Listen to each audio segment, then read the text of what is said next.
కంచిపట్టు చీరల సామ్రాజ్యం తెలుగు ప్రజల షాపింగ్ ప్రపంచం వారాహి సిల్క్స్ కూకట్పల్లిలో ఏప్రిల్ 4న గొప్ప ప్రారంభం. ప్రస్తుతం నాతో పాటు ఉన్న వ్యక్తి గురించి చెప్పాలి అంటే 1982 నుంచి స్టార్ట్ చేయాలి. ఒక డాక్టర్, ఒక రాజకీయ నాయకుడు, దాదాపు 5 సార్లు ఎమ్మెల్యే, మంత్రి, ఒకసారి ఎంపీ, ఒకసారి రాజ్యసభ. దగ్గుపాటి వెంకటేశ్వరరావు. సో దగ్గుపాటి వెంకటేశ్వరరావు గారు, నమస్తే. నమస్తే నమస్తే. చాలా తక్కువ మంది తెలుసు దగ్గుపాటి పురంధేశ్వరయ్య గారిని చేసుకోక ముందు వెంకటేశ్వర గారి ఓన్ సిస్టర్ ని రామారావు గారి పెద్ద బయటించేవాళ్ళు. ఏమైనప్పుడు కూడా రామారావు గారి అమ్మాయిని తీసుకుంటానన్నప్పుడు, లేకపోతే సంబంధం వచ్చినప్పుడు ఇది మామగారు కట్నం కింద ఏమి ఇచ్చారు? అమ్మాయిని ఇచ్చారు సార్. మేడం గారు ఏమని పిలుస్తారు మిమ్మల్ని? హస్బెండ్ కంటే ముందే అవుతున్నాం బావా. మరి ఓకే, మీరేమని పిలుస్తారు మేడం ని? రకరకాలు పిలుస్తుంటాం.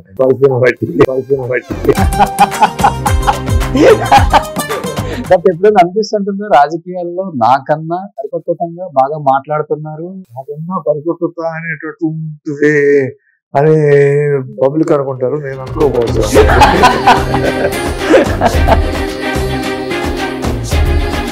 ఏం చెప్తారు ఫస్ట్ ఈ వారసత్వం గురించి? రామారావు గారు పార్టీ పెట్టినప్పుడు రాజకీయాలంటే అట్లా కాదు, ప్రజల కోసము నిస్వార్థంగా పనిచేసేటట్టు వ్యవస్థ కావాలి. అప్పుడు కళ్ళతో వెతికే వాళ్ళు, ఇప్పుడు కట్లతో. పేర్లు కూడా చెప్పండి, చెప్తాను. ఒక నలుగురు 5 పేర్లు చెప్పండి. ఇప్పుడు కూడా మంత్రులుగా ఉన్నారు మీరు చెప్పిన వాళ్ళలో. ఎన్టీఆర్ గారు ఒక్కసారిగా దిగిపోతున్నారో లేకపోతే దించేస్తున్నాము, మీ భాషలో ఏదైనా కావచ్చు, అలాంటి పరిస్థితులలో మామయ్య అని పక్కన పెడితే అప్పుడు దాకా దేవుళ్ళ చూసిన ఒక రామారావు గారు మీ కంటికి ఎలా కనిపించారు అసలుకి? ఆయన జీవితంలో అలా రాజకీయంగా కాబట్టి జరిగింది అనేటట్టు ఉంటుంది. ఉదాహరణకి నేను ఇప్పుడు వచ్చేసాను, చంద్రబాబు నన్ను ప్రపోజ్ చేయమంటాడు, ఏమని చెప్పాను. జ్యోతిష్మంటే నేను నమ్మను యాక్చువల్గా, కానీ గ్రహాలు ఇవన్నీ ఉంటవి అని నేను చెప్తా ఉంటాను. సైన్స్ స్టూడెంట్, ఒక డాక్టర్, ఇవన్నీ నమ్ముతారండి? పదవి గండం అనేది ఒక స్త్రీ రూపంలో వచ్చింది లక్ష్మీపార్వతి గారు అని చెప్పేసి, ఆవిడ గురించి ప్రస్తావన ఇంటర్వ్యూలో అవసరం లేదు.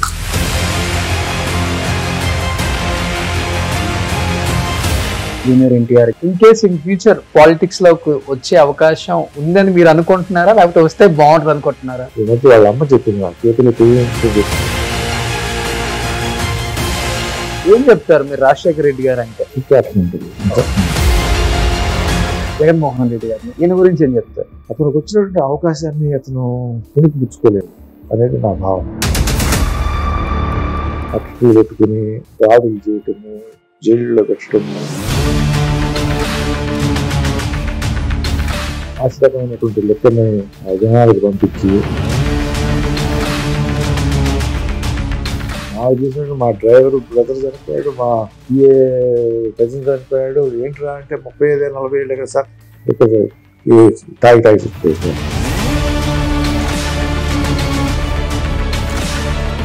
చంద్రబాబు గారి నాయకత్వం గురించి ఒక్క మాటలో చెప్పమంటే ఏం చెప్తారు? ఎక్కువ చెప్పడం ఒకటి అలవాటు లేదు, చేసేది అంత ఉండదు.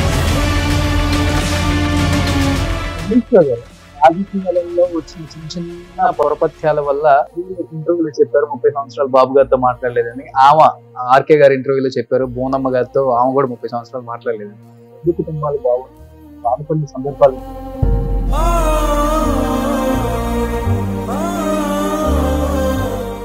హత్య చేసుకున్నప్పుడు మీ కళ్ళల్లో కన్నీళ్లు కనిపిస్తున్నాయి అందరికి ఆ స్టేజ్ మీద.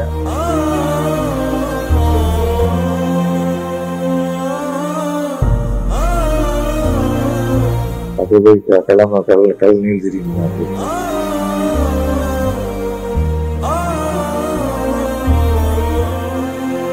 మామయ్య గారు మీతో చివరిగా చెప్పిన మాటలంటే ఏమని చెప్తారు? అంటే ఆయన దించిన తర్వాత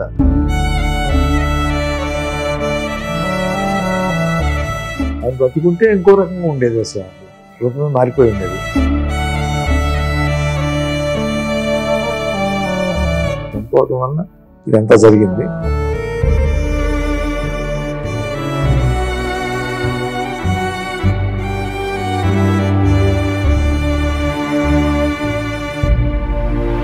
hi hello welcome to Suman TV.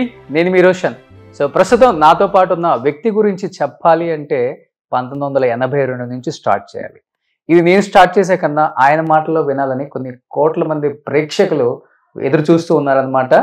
ముందు ఆయన గురించి మాట్లాడే కన్నా కూడా ఆయన రాసిన పుస్తకాల గురించి ఒకసారి మనం మాట్లాడుకుంటే తెలుగువారి చరిత్ర, వేర్పాటువాదం ఒకటి కావచ్చు, అండ్ ప్రపంచతత్వం, నాయకత్వం, ఒక చరిత్ర కొన్ని నిజాలు.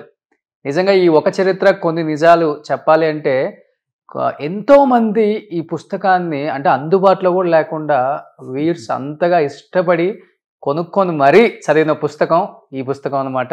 దీని గురించి చాలానే అడగాలి ఇంటర్వ్యూలో మనం కూడా. అండ్ ఇంకొకటి ప్రపంచ చరిత్ర ఆది నుండి నేటి వరకు, ఆ తర్వాత అండ్ ప్రపంచ దేశాలు, పాలనా వ్యవస్థలు, ఇవన్నీ రాసింది పెద్ద కవి అనుకుంటున్నారా మీరంతా? కానే కాదండి. ఒక డాక్టర్, ఒక రాజకీయ నాయకుడు, దాదాపు 5 సార్లు ఎమ్మెల్యే, మంత్రి, ఒకసారి ఎంపీ, ఒకసారి రాజ్యసభ. ఇన్ని అధిరోహించినప్పటికి కూడా కొన్ని సంవత్సరాల క్రితం నుంచి రాజకీయాల్లో లేనప్పటికి కూడా ఇప్పటికీ ప్రజల గుండెల్లో మెదులుతున్న, నానుతున్న ఒకే ఒక్క పేరు దగ్గుపాటి వెంకటేశ్వరరావు.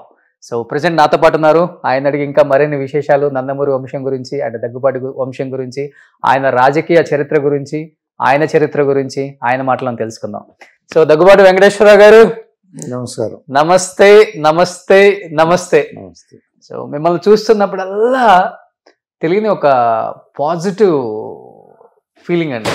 తెలియకుండా లోపల ఒక మంచి మనిషిని కలిసాము, ఒక మంచి వ్యక్తితో మాట్లాడాము, కల్మషం లేని అండ్ ఆజాత శత్రువు అయిన రాజకీయాల్లో ఉన్న ఒకే ఒక వ్యక్తితో ఈరోజు నేను కలిసి ఒక కాఫీ తాగానన్న ఫీలింగ్ అయితే అప్పటి నుంచి ఇప్పుడు ఈ జనరేషన్ కూడా కలిగిస్తూ వస్తున్నారు. కలుగుతుంది అంటే అది మీ మంచి మనసు, ఏదో ఉందంటారు, ఏదో ఉంది. అట్రాక్ట్ చేసే గుణం అయితే మీ దగ్గర చాలానే ఉంది. అది ఉంది కాబట్టి ఇంతమంది ఇప్పటికి మిమ్మల్ని మర్చిపోవట్లేదు సార్. ఇప్పటికీ మిమ్మల్ని స్మరించుకుంటూ ఉంటారు. ప్రకాశం జిల్లాలో ఎస్పెషల్లీ కారంచేడు లాంటి ప్రాంతాలలో ఇప్పటికీ దగ్గుపాటి అన్నా, దగ్గుపాటి వంశం, చెంచురామయ్య గారు అన్నా, మీరన్నా, మీ పిల్లలన్నా, మీ వారసత్వం అన్నా కానీ ఇష్టపడుతూ ఉంటారు. ఏం చెప్తారు ఫస్ట్ ఈ వారసత్వం గురించి? వారసత్వం అనేటటువంటిది ఏమో నాకు తెలియదు, కానీ పాలిటిక్స్ లోకి ఎంటర్ అవటమే ఒక చిత్రమైనటువంటి సన్నివేశం అది నాది. ఓకే. ఒక ఆవేశము, ఒక ఆదర్శము, ఈ రెండు కలిసినటువంటి ఎంట్రీ అది. ఓకే. ఆ ఆవేశం ఏంటంటే మీరు అన్నట్టు యంగ్ బ్లడ్ అయి ఉండొచ్చు.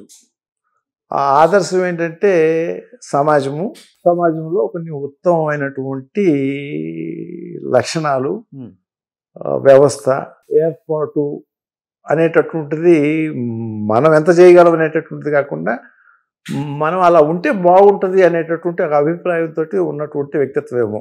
ఓకే. అందువల్ల ఆ రోజు రామారావు గారు పార్టీ పెట్టక ముందు నాకు అసలు రాజకీయాల్లోకి వచ్చే ఉద్దేశము లేదు, ఎమ్మెల్యే ఎంపీ అవ్వాలనేటటువంటి అవసరం కన్నా కూడా ఉద్దేశమే లేదు నాకు. మా నాన్నగారు మాత్రం కాంగ్రెస్ పార్టీలో డిస్ట్రిక్ట్ కాంగ్రెస్ ప్రెసిడెంట్గా బ్రహ్మానంద రెడ్డి గారితో, నారాయణరెడ్డి గారితో సన్నిహితంగా ఉండేవారు. ఆయన ఎప్పుడైనా ఎమ్మెల్యే కావాలని కోరుకున్నటువంటి మాట వాస్తవమే. కానీ వాతావరణంలో ఉండి కూడా నేను నాన్నగారు ఎందుకు మనకి రాజకీయాలు అనేటటువంటి భావంతో ఉన్నటువంటి వ్యక్తినే నేను. రామారావు గారు పార్టీ పెట్టిన తర్వాత ఆ రోజు నేను ఇక్కడ యాక్సిడెంటల్గా ఉన్నాను హైదరాబాద్లో. ఉండి ఆయన అనౌన్స్ చేసి వెళ్ళిపోయారు ఊటీ షూటింగ్కి. 23 అనుకుంటాను, 22 మార్చి 82. నేను ఇక్కడికి వచ్చి ఉన్నా. నేను అప్పటికి మెడిసిన్ అయిపోయింది. తర్వాత రామారావు గారితో ఒక సినిమా చేశాను. మెడిసిన్ అయినా కానీ, పిడియాట్రిక్స్ చేసినా కానీ నాకు దానిలో కన్నా కూడా బయట వ్యాపారంగా ఉండి 10 మందిని పోషిస్తూ 10 మందికి జీతాలు ఇస్తూ ఆ రకంగా సంపాదన చేయటం బెటర్ ఏమో, అనైతికంగా ఉందేమో డాక్టర్గా. నేను success in the sense regular స్టూడెంట్నే నేను, కానీ అది చాలదేమో మన యొక్క జీవితానికి అని చెప్పి నేను ఇలా ఊహించుకుంటూ ఉండేవాడిని. ఆ ఉద్దేశంతో హైదరాబాద్ వచ్చి నేను ఆ రోజు గ్రానైట్ ఫ్యాక్టరీ ఏదో పెట్టాలనేటటువంటిది, లేకపోతే మా ఫాదర్ అయితేనేమో నర్సింగ్ హోమ్ పెట్టాలండి. ఈ బిజినెస్ యాంగిల్లోనే వచ్చాము మేము యాక్చువల్గా. ఆ రోజు రామారావు గారు ఉన్నప్పుడు 29 మార్చిగా అప్పుడే మేము చలమేశ్వరరావు గారు కలుసుకుని ఆయన పార్టీ పెడతా ఉన్నాడు, ఎవరు ఏమి చేస్తున్నట్టు లేరు, ఎలా ఇది సాధ్యమవుద్ది ఒకడే వచ్చి అని అంటే కుటుంబ వ్యక్తుల్లో కూడా ఎవరు కూడా లేరు ఆయన దగ్గర. ఆయన భాస్కర్ గారు వచ్చారు, ఆదిగా రత్తిగా నారాయణ అని ముగ్గురు ఎమ్మెల్యేలు రిజైన్ చేసి వచ్చారు. మరి ఇంత పార్టీ నిర్వహించాలి అని అంటే కనీసం ఆఫీస్లో కూర్చొని పనిచేసేటటువంటి వాడు కావాలి కదా. వచ్చిన వాళ్ళు రిసీవ్ చేసుకోవడం కానివ్వండి, లేకపోతే పాంప్లెట్లు రాయడం కానివ్వండి, పాంప్లెట్లు పంచడం కానివ్వండి, ఏదో రకమైనటువంటి ఆఫీస్ వర్క్ జెండా కట్టడం కానివ్వండి. అంటే కట్టేవాడు లేదని కాదు, దీన్ని ఆర్గనైజ్ చేసుకుంటూ ఈ వ్యక్తి ఒకళ్ళు ఉంటే బాగుంటుంది, ఉండాలి. 24 hours ఉండి నోట్ చేసుకునే వ్యక్తి. దానికోసం అని చెప్పి ఉందాము. ఆయన ఇటు ఎన్నికలు అయిన తర్వాత మన పని మనం చేసుకున్నాము అనే భావంతో ఉండేవాడిని. తిరిగి ఎమ్మెల్యే అవ్వాల్సి వచ్చే యాక్చువల్గా రాజకీయంలో ఉండాల్సి వచ్చే ఉండి 35 సంవత్సరాలు శాసనసభ్యుడిగా, పార్లమెంట్ సభ్యుడిగా, మంత్రిగా నిర్వహించి, అయితే ఒక మాట మాత్రం ఇందాక చెప్పాను కదా, ఇందాక చెప్పిన దానికి కనెక్షన్ చెప్తాను మీకు. ఆ రోజు నాకు ఎమ్మెల్యే ఏడుకోవడం అనే సినిమా మీకు గుర్తుందండి. అంటే ఒక రాజకీయ నాయకుడిని ప్రతిబింబిస్తూ ఉన్నటువంటి సినిమా అది. అంటే రాజకీయ నాయకుడు అంటే సమాజంలో ఒక ఏహ్యభావము, అసహ్యభావము, అతను కరప్ట్ మెలో అని చెప్పి, లేకపోతే మామూలుగా ప్రతిదానికి కూడా లంచాలు తీసుకోవడమో, లేకపోతే ఇంకో రకంగా వ్యవహరించడం తప్పితే అతని మీద సదాభిప్రాయం లేదు. సో అది ముద్రపడినటువంటి ఇది. అలా మనం రాజకీయంలో నుంచి నిష్క్రమించే రోజున మనం అలా అనిపించుకోకూడదు, వీడు ఎదవరా. ఎప్పటికప్పుడు నిష్క్రమిస్తాం, మంత్రి చేయనివ్వండి, లేకపోతే ఇంకోటి చేయనివ్వండి. నిష్క్రమణ అనేటటువంటిది రాజకీయంలో పర్మనెంట్ కాదు. ఆ నిష్క్రమణ ఆ సందర్భంలో వీడు చెడ్డవాడు అనిపించుకోకూడదు అని మాత్రం ఒక అండర్లైన్ ఉంది. అది నా కెరీర్ మొత్తం నన్ను హార్ట్ చేసింది. అందువల్లే నేను రాజకీయంలో ఇన్ని సంవత్సరాలు ఉన్నా కూడా అనిపించుకోకుండా బయటకు వచ్చి, ఇవాళ మళ్ళీ మీరు నన్ను ఇంటర్వ్యూ చేస్తున్నా, లేకపోతే ఇవాళ పుస్తకం రాసినా, లేకపోతే వెళ్ళినా, మీరు ఇందా చెప్పిన 4 మాటలు చెప్పగలిగిన ఒక ఇంటర్వ్యూ చేసే ఒక వ్యక్తిని గురించి చెప్పటం అనేటటువంటిది ప్రజలు నమ్మితేనే చెప్తారు. ఉన్న మాట అది. సో ఆ మాట అనిపించుకునే నేను నిష్క్రమించాలి అని చెప్పి నేను అనుకున్నాను. అదే ఆ భగవంతుడు నాకు. అంటే ఇటువంటి మచ్చలేని రాజకీయ నాయకుడిగా రిటైర్డ్ అయితే హ్యాపీ లైఫ్ కానీ చెడ్డవాడు కాదు వీడు. అంతే. ఇక్కడ నుండి ఇక్కడ మన దగ్గరికి వస్తారు, అడుగుతారు, పొగుడుతారు, అక్కడ పక్కకు పోయి స్టేజ్ దిగిన తర్వాత వీడు ఎదవరా అని చెప్పి మనసులో అనుకుంటాడు, లేకపోతే 10 మంది కూడా అంటాడు. అక్కడ మనసులో అనుకోకూడదు అనేది నాకు ఒక అండర్లైన్. చెప్పాలంటే మీకున్న కెపాసిటీకి, మీకున్న అంటే సర్కిల్కి మీరు కూడా ఎన్నో ఎత్తులు, పై ఎత్తులు కూడా వేయొచ్చు, కానీ వద్దు అనుకున్నారు. ఎత్తులు పైలెత్తులు అంటే రాజకీయంలో ఇవన్నీ సహజమే ఇవన్నీ, కానీ అండర్లైన్ ఏంటంటే ఆ గీత దాటకూడదు. ఓకే, చూసే వాళ్ళకి బాగోదు కూడా, బాగోదు, మన మనసుకే అది అసహ్యం వస్తుంది. అవును, ఎగ్జాక్ట్లీ. ఇంకొకటి, ఇవాళ రేపు ఒక నామినేటెడ్ పోస్ట్ వచ్చిందంటేనే ఒక ఫ్లెక్సీలు కానీ, ఆ కాన్వాయ్ కానీ, ఆ హడావుడి కానీ అసలు తట్టుకోలేకపోతున్నాం మనం. ముఖ్యంగా రాజకీయాల్లో అప్పటి నుంచి ఇప్పటికి ఉంది అనుకోండి, ఇప్పుడు ఇంకా మితిమీరిపోయింది అది. బట్ 28 సంవత్సరాలకే ఎమ్మెల్యే, 30 సంవత్సరాలకే మంత్రి, ఎలా తీసుకోగలిగారు దాన్ని? ఎలా మేనేజ్ చేయగలిగారు? ఆ ఈలలు, ఆ కేకలు, ఆ ఎత్తేయటాలు, జనం అసలు ఎట్లా అంటే మన చుట్టుపక్కల ఉన్న రాజకీయ నాయకులు కూడా మన పతనాన్ని కోరుకున్నట్టే మనకు కనిపిస్తుంది, కానీ మనల్ని పైకెత్తినట్టు మాట్లాడతారు. ఇవన్నీ వాస్తవాలు. ఇప్పుడు నేనున్నటువంటి పనిచేసినట్టు అనే తెలుగుదేశంలోనే నా పనితనం అంతా 95 వరకు, 83 నుంచి 82 నుంచి 95 వరకు నా కార్యక్రమం ఏంటి? నేను ఎందుకున్నాను దానిలో? ఆ పార్టీ నిర్మాణానికి కోసం ఉన్నాను. ఓకే. ఆ పార్టీ నిర్మాణానికి ఈ కేకలు, ఈలలు ఇవనేటటువంటి సెకండరీ. నేను చూసిందల్లా కూడా ఏదైతే రామారావు గారు పార్టీ పెట్టినప్పుడు ఒక సిద్ధాంతం ఏంటి? ఉన్నటువంటి వ్యవస్థకి భిన్నం. ఉన్నటువంటి వ్యవస్థ ఏంటి? చెడిపోయినటువంటి వ్యవస్థ. రాజకీయాలంటే అట్లా కాదు, ప్రజల కోసము నిస్వార్థంగా పనిచేసేటట్టు ఒక వ్యవస్థ కావాలి. ఆ వ్యవస్థకి రన్ చేయాలంటే ఎవరు? మనుషులు కావాలి. మనుషులు అంటే ఎవరు? ఎమ్మెల్యేలు, ఎంపీలు. వాళ్ళని వెతకటము, అటువంటి వాళ్ళని పార్టీలో ప్రాముఖ్యత వచ్చేటట్టు చేయటము. ఈ కార్యక్రమానికే నా కార్యక్రమం అంతా కూడా నేను హైదరాబాద్లో తక్కువ జిల్లాలు తిరుగుతుండేవాడము. తెలంగాణ జిల్లాలన్నీ తిరిగాను, రాయలసీమ జిల్లాలన్నీ తిరిగాను, ఆంధ్ర జిల్లాలు ఎక్కువ తిరిగాము, కోస్తా అన్ని ప్రతి చోట కూడా ఎవరు బాగా పనిచేస్తున్నారు, ఎవరు నిస్వార్థంగా పనిచేస్తున్నారు అనేటటువంటిది ప్రతినిత్యము నా మైండ్లో కంటిన్యూస్గా అండర్లైన్ ఉండేటటువంటి ఒక ఆలోచన. అదే నా కార్యక్రమం.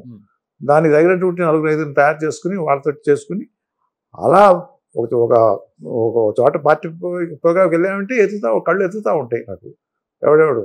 అట్లా చాలా మంది అంటే కళ్ళు ఎతికి అట్లా రమ్మని చెప్పి తీసుకుని మళ్ళీ తీసుకొచ్చి మంత్రులు అయ్యారు, ఎమ్మెల్యేలు అయ్యారు. అలా వాళ్ళు వచ్చి అడిగితే అప్పుడు కళ్ళతో ఎతికే వాళ్ళు, ఇప్పుడు కట్లతో పేర్లు కూడా చెప్పండి చెప్తాను. ఓకే, ఒక 4-5 పేర్లు చెప్పండి. నాయుడు విజయకుడును, రామ్మోహన్ నాయుడు నాయుడు వాళ్ళ మామ సత్యనారాయణ రాజు. ఒకరోజు నేను మంత్రిగా వెళ్ళా వాళ్ళ ఊరు. అది వచ్చిన సర్పంచ్ ఫ్లాగ్ హాయిస్టింగ్ చేస్తున్నాం ఊళ్ళో. అయిపోయిన తర్వాత వచ్చి గెస్ట్ హౌస్ రమ్మన్నా. గెస్ట్ హౌస్కి వచ్చాడు. అంటే ఆ కాన్స్టిట్యున్సీలో అంతకుముందు ఉన్నటువంటి ఎమ్మెల్యే సరే అభిప్రాయం లేదు.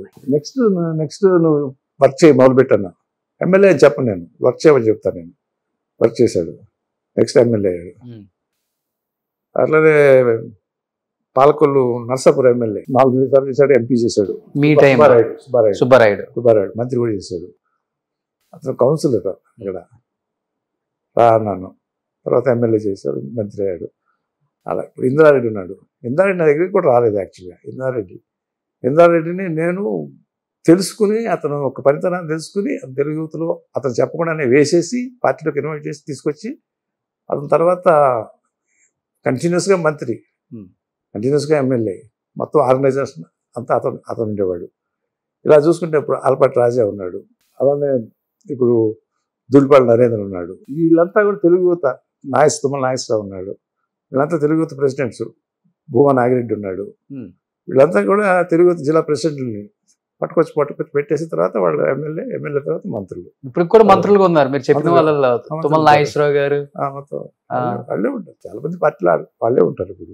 సో ఈ కార్యక్రమం అది నేను చేశానని చెప్పే కన్నా కూడా వాళ్ళకి కూడా ఉండాలి యోగము రాజకీయంలో. ఇది ఒకటి స్టాండర్డ్ అనమాట. తర్వాత భగవంతుడు మనకు అవకాశం ఇచ్చాడు.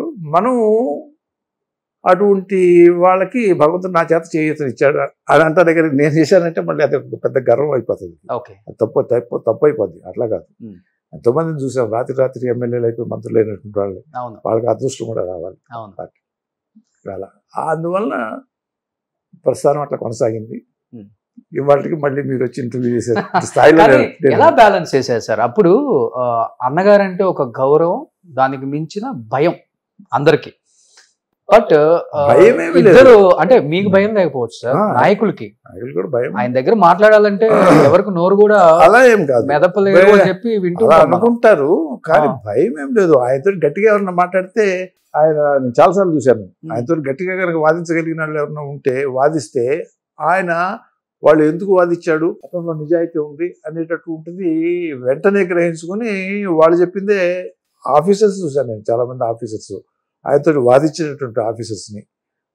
ఇప్పటిలాగా వాదించేట ఆఫీసర్లు ఉన్న రోజు గడప కూడా దొక్కడు చీఫ్ మినిస్టర్.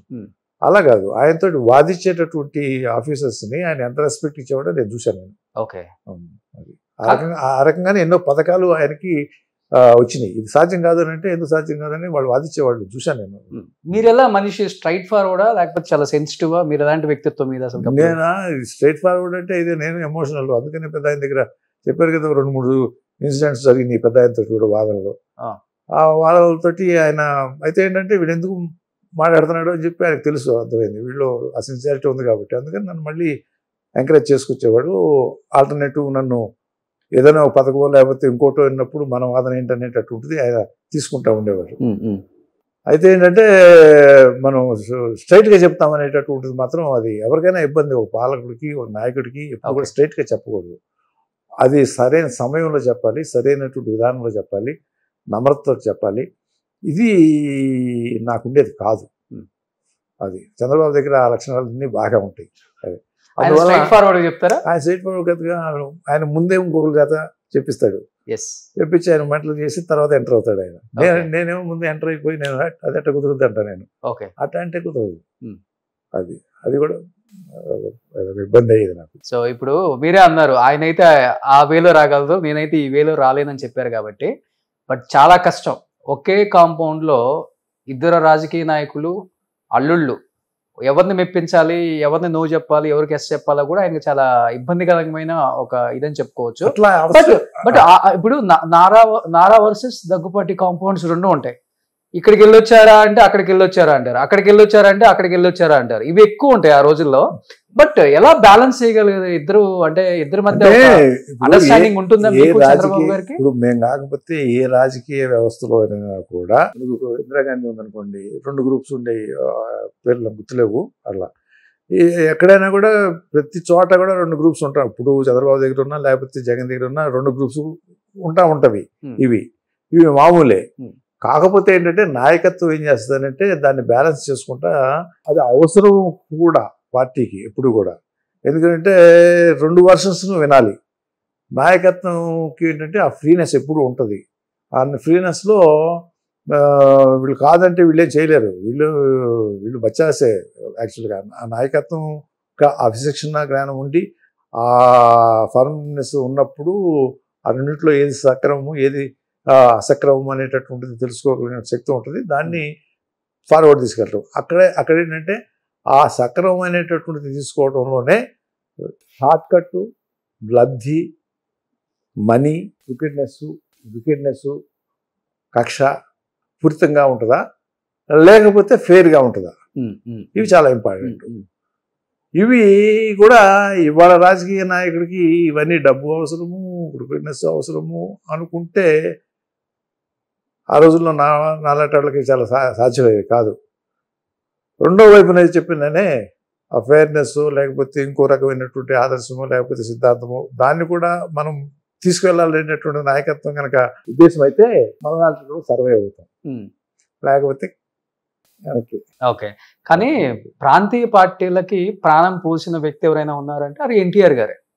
ఒక ప్రాంతీయ పార్టీ అంటే ఇలా ఉంటుందా, ఇలా జనం ఆదరిస్తారా, ఇలా కూడా గెలవచ్చా, ఇలా కూడా మన గవర్నెన్స్ చూపించవచ్చా అనేది దానికి ప్రాణం పోసింది వ్యక్తి అంటే ఎన్టీఆర్ గారు అని చెప్పొచ్చు. ఏమనిపించింది సార్ యాజ్ ఎ హీరోగా చూసారు అప్పటి వరకు మామ గారిని, అండ్ జనంలో ఆ రెస్పాన్స్ అది వేరేగా ఉండొచ్చు, అది వేరు. బట్ ఒక ప్రాంతీయ పార్టీ పెట్టిన తర్వాత వితిన్ 8 to 9 months లో గవర్నమెంట్ ఫామ్ చేయడం అనేది హైలీ ఇంపాసిబుల్. చాలా చాలా కష్టం. క్యాండిడేట్స్ని సెలెక్ట్ చేయడమే కష్టం. డబ్బు లేనిది రాజకీయం లేదు ఆ రోజుల్లో. ఎలా అనిపించింది మీకు ఆ జనంలో ఆయన తిరిగినప్పుడు లేకపోతే మీరు తిరిగినప్పుడు? కొంత రాజకీయ అవగాహన ఉన్నటువంటి వ్యక్తిగా రామారావు గారు పార్టీ పెట్టినప్పుడు వ్యవస్థ అనేటటువంటిది మారాల్సినటువంటి అవసరం ఉన్నది అని ప్రజానీకం యొక్క అభిప్రాయం. ఓకే, ఇటువంటి వ్యవస్థ కాదు, దీనికంటే కూడా ఆదర్శమైనటువంటి వ్యవస్థ ఉండాలి అనేటటువంటిది ప్రజల యొక్క అభిప్రాయం. దానికి అనుగుణంగా ఒక పర్సనాలిటీగా ఉన్నటువంటి ఒక నాయకుడు బయటకు వచ్చి తనకు ఉన్నటువంటి ఆ రోజు హైయెస్ట్ పెయిడ్ ఆర్టిస్టు, బాగా పాపులర్గా ఉన్నటువంటి ఆర్టిస్టు వదులుకుని వచ్చాడు. ఆ త్యాగం అనేటటువంటిది మనిషి. నేను పార్టీ పెట్టినటువంటి 29 మార్చిన అయితే 11th April ఫస్ట్ సభ నిజాం కాలేజ్ గ్రౌండ్స్లో అయింది. ఆ రోజు అది అయిపోయిన తర్వాత నెక్స్ట్ డే లచ్చన్న గారు వాళ్ళంతా అపోజిషన్ వాళ్ళంతా రామారావు గారిని పిలిస్తే రామారావు గారు బయలుదేరి రాత్రిపూట 10 గంటలకి పాండురంగారావు గారు అని ఒక అడ్వకేట్ ఆ ఇంట్లో పెట్టారు సమావేశం. అక్కడికి వెళ్ళడానికి బయలుదేరితే నేను ఆయన్ని రామకృష్ణ ఇన్స్టిట్యూట్స్లో పైన ఉండేది రూము. ఆ రూమ్లో నేను కూడా ఉన్నాను. రాత్రి 9:30, 10 అయింది. తలుపు తీస్తే తలుపు మళ్ళీ వేసాను. నేను వేసి ఆపి చెప్పాను నేను ఆయనకి. ఏంటనంటే మీరు ఇప్పుడు అక్కడికి వెళ్తున్నారు కదా, వాళ్ళు మన అలయన్స్ అడుగుతారు, ఎందుకంటే నిన్న మీటింగ్లో విపరీతంగా జనం వచ్చేసారు, మీరు అందువల్ల వాళ్ళ ఉనికి పోతుందేమోనని వాళ్ళు మిమ్మల్ని అలయన్స్ అడుగుతారు. అలయన్స్ మనకు వద్దండి, ఇది ఎప్పుడు 12వ రోజు పార్టీ పెట్టిన తర్వాత మనం ఇండిపెండెంట్గా మనం కనుక మీరు కనుక పార్టీ ఇట్లానే వెళ్ళిపోతే మనం గెలుస్తున్నాము ఈ పార్టీ అని 11వ రోజు 13వ రోజు నేను చెప్పాను. ఎట్లా చెప్తామని అడిగాడు. అప్పుడే అడిగాడు నన్ను. అడిగితే నేను కూడా జీప్లో ఉన్నాను. ఆ రోజు ఊరేగింపు జీప్లో ఉన్నాను. నేను నిజాం కాలేజీకి వెళ్ళేటప్పుడు జీప్లో నేను కూడా ఉన్నాను కదా.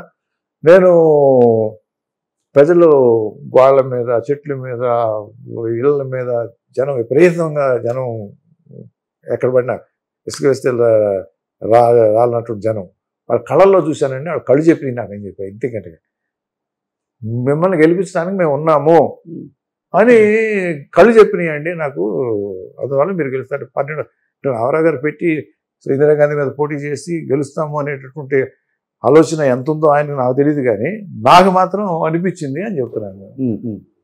తర్వాత శ్రీనారాయణ గారిని రిటైర్డ్ టీచర్ ప్రిన్సిపల్ పొన్నూరు, ఆయన 3వ రోజు ఆ సభకు వచ్చాడు.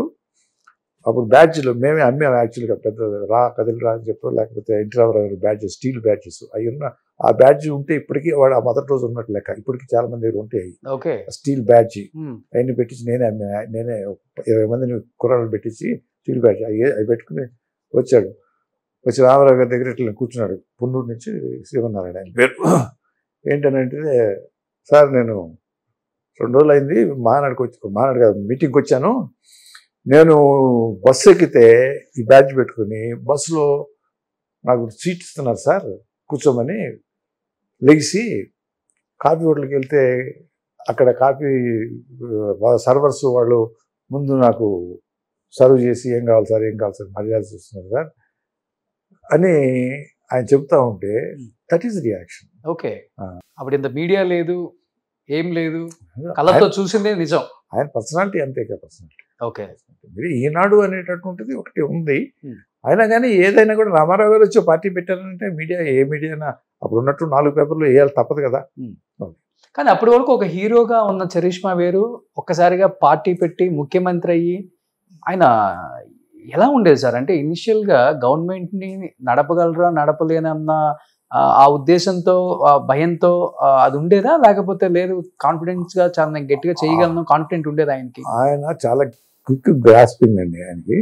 అయితే అడ్మినిస్ట్రేషన్ అనేటటువంటిది ఆయనకు తెలియకపోవచ్చు, ఐఏఎస్ ఆఫీసర్స్ వీళ్ళు అనేటటువంటిది ఉన్నా కూడా అంత సబ్జెక్టుగా ఆ ప్రొసీజర్స్ అవన్నీ కూడా ఉండేవి కావు. ఆయనలో ఉన్నటువంటి ఇప్పటికీ ఎప్పటికీ చెప్తా నేను, ఆ రోజున జరిగినటువంటి సంస్కరణలు కానివ్వండి, ప్రోగ్రామ్స్ కానివ్వండి, ఒక విద్యకు సంబంధించినప్పుడు లేకపోతే ఒక ఆహారానికి టూరిస్ట్ కానివ్వండి, హౌసింగ్ కానివ్వండి, ఎడ్యుకేషనల్ రిఫార్మ్స్ కానివ్వండి, అగ్రికల్చర్కి సంబంధించినటువంటి ప్రాజెక్ట్స్ అన్నీ అప్పుడు కంటెంప్లేట్ చేసినవి తర్వాత కంటిన్యూ అయినాయి అనేటటువంటిది నాకు అప్పటికి చెప్తాను నేను.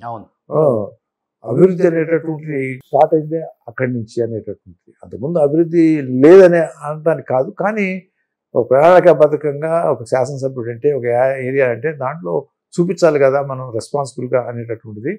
దానికి అంతటికీ ఆయన కారణం ఏంటంటే right man in right place, selecting IAS officer to put in a particular 2 రూపాయల బియ్యం ఉంది, ఒక ఆఫీసర్ కావాలి, హౌసింగ్ ఉంది, ఒక ఆఫీసర్ కావాలి, ఎడ్యుకేషన్ ఉంది, ఒక ఆఫీసర్ కావాలి. ఆయన నాదెల్ల సత్యం ఫాదర్ ఐఏఎస్ ఆఫీసర్, ఆయన ఎక్కడో బాంబేలో ఎక్కడో ఢిల్లీలో ఉంటే ఆయన తెప్పించుకున్నారు. అట్లానే అలా ఆఫీసర్స్ ఎక్కడెక్కడ ఉన్నారు అనుకోండి తెలుగు వాళ్ళు, సెంట్రల్ రాసి డిప్యూటేషన్లో తెప్పించుకునేవారు. ఆఫీసరు హానెస్టు, కరెక్టు, ఆయన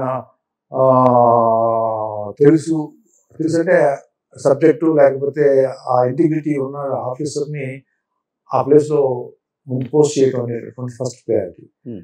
so any successful industry, any successful firm, any way success అనేటటువంటిది ఒక ఇండివిజువల్ తోటి కాదండి, అతను చూస్ చేసినటువంటి టీం వలన ఎప్పుడు కూడా సక్సెస్ ఉంటుంది. ఒక ఛానల్ ఉందనుకోండి, 10 మంది మీలాంటి వాళ్ళు ఉంటేనే సక్సెస్ అవుతుంది, కానీ ఒకనే కూర్చొని నడుపుతా అంటే కుదరదు, నాకే అన్ని తెలుసు అనుకుంటే కుదరదు. సో అలా ఆయన సక్సెస్ కారణం ఏంటంటే right man in right place. Okay, అలా సో అట్లా తీసుకొచ్చుకుని ఇండస్ట్రీకి సంబంధించినటువంటి అంటే సెక్రటరీ ఎవరంటారంటే పలానావాడు. అది ఇవాళేమో వాడు ఎంత కమిషన్ తెప్పించగలరు, లేకపోతే ఎలా మేనేవర్ చేయగలరు, అటువంటి ఆఫీసర్సే ఎక్కువ ప్రమోషన్స్ను ఇంపార్టెన్స్ వస్తాయి. ఆ రోజు అట్లా కాదు, ఆయనతో పోట్లాడేవాళ్ళు ఆఫీసర్స్ ఉండేవారు, ఇంటిగ్రిటీ ఉండేటటువంటి ఆఫీసర్స్ ఉండేవారు. అలా ఆయన నేర్చుకున్నారు, చాలా షార్ట్ పీరియడ్లో నేర్చుకున్నారు. He is able to manage the show. Okay, so మీరు ఫస్ట్ నుంచి కూడా అవినీతికి చాలా దూరం, పైరవీళ్ళు ఇష్టం ఉండదు, పైరవీళ్ళని ఎంకరేజ్ చేయరు, డబ్బుకు ఆశపడరు, ఎన్నో గిఫ్ట్లు వచ్చి ఉంటాయి, వాల్యుబుల్ గిఫ్ట్స్ వచ్చి ఉంటాయి, నాకు ఈ వర్క్ చేయండి, నాకు ఈ ఫైల్ సంతకం పెట్టించండి, మీ మామయ్య కదా సీఎం, ఇలా చాలానే వచ్చి ఉంటాయి. అండ్ మీరు రాజకీయాల్లో ఉన్నారు, అండ్ ఒకవైపు ఏమో ప్రెజర్ ఉంటుంది, ఒకవైపు ఏమో బాధ్యత ఉంటుంది. ఈ రెండింటిని బ్యాలెన్స్ చేయడం అనేది ఇట్స్ హైలీ ఇంపాసిబుల్. ఒక రాజకీయ నాయకుడిగా మీరు ప్రజలకు న్యాయం చేయాలి, ఒక పార్టీలో కీలక నేత మీ మామగారికి మీరు న్యాయం చేయాల్సి వస్తుంది. ఇవన్నీ ఎలా బ్యాలెన్స్ అయ్యాయి సార్ అప్పుడు? అంటే నాకు డబ్బుకు సంబంధించినటువంటి విషయంలో చాలా తక్కువ వస్తారు నా దగ్గరికి. ముందే తెలుసు వాళ్ళకి డాక్టర్ గారు ఎంటర్టైన్ చేయరు అని చెప్పి. అందువలన అలా పైరవీలు చేసి చేయించుకునేటటువంటి వ్యవహారం ఉండేది కాదు. కానీ పార్టీ పరంగా తెలిసినటువంటి వ్యక్తి వచ్చి పలానా చోట ఈ ప్రమోషను లేకపోతే ఈ పోస్టింగో లేకపోతే ఇదో అని అంటే నేను అమ్మటే ఫోన్ చేయటం చెప్పడం జరిగిపోతూ ఉండేది. ఆ రోజుల్లో ఎక్కువ ఉద్యోగాలకు సంబంధించినటువంటి రికమెండేషన్స్. ఎందుకంటే ఇప్పటిలాగా లేదా, ఇప్పటిలాగా ఉద్యోగం అంటే చాలా కష్టం ఇప్పుడు రావటం. అంటే అది టీచర్ ఉద్యోగం, డ్రైవర్ ఉద్యోగం, కండక్టర్ ఉద్యోగం, నర్సు ఉద్యోగము, లెక్చరర్ ఉద్యోగము, ఇటువంటివి అన్నింటినీ కూడా దాని క్లర్క్ల ఉద్యోగాలు, యూనివర్సిటీస్ జాబ్స్, ఇవన్నీ కూడా అంటే ఉన్నటువంటి ఉద్యోగాలు ఉండేవి. మనకు వచ్చేవాళ్ళు కూడా తక్కువ వచ్చేవాళ్ళు.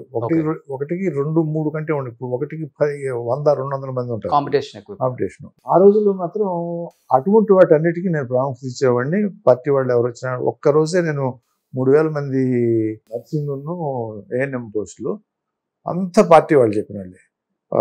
జిల్లా పరిషత్ చైర్మన్గా పెట్టాను నేను. ఎమ్మెల్యే తీసుకొచ్చినటువంటి వాటిని వాళ్ళకి ఇప్పించేసేవాడిని. వాళ్ళకి నాకు లిస్ట్ ఇస్తే నేను వాళ్ళకి ఇచ్చాను. ఒకరోజు అపాయింట్మెంట్స్, ఒకరోజు 1000 డాక్టర్స్ అపాయింట్మెంట్ చేశాను. ఆర్టీసీ చైర్మన్ నాకు కోటయ్య గారు అని చెప్పి మా జిల్లా నాకు బాగా క్లోజు, ఆయన చేసేవారు.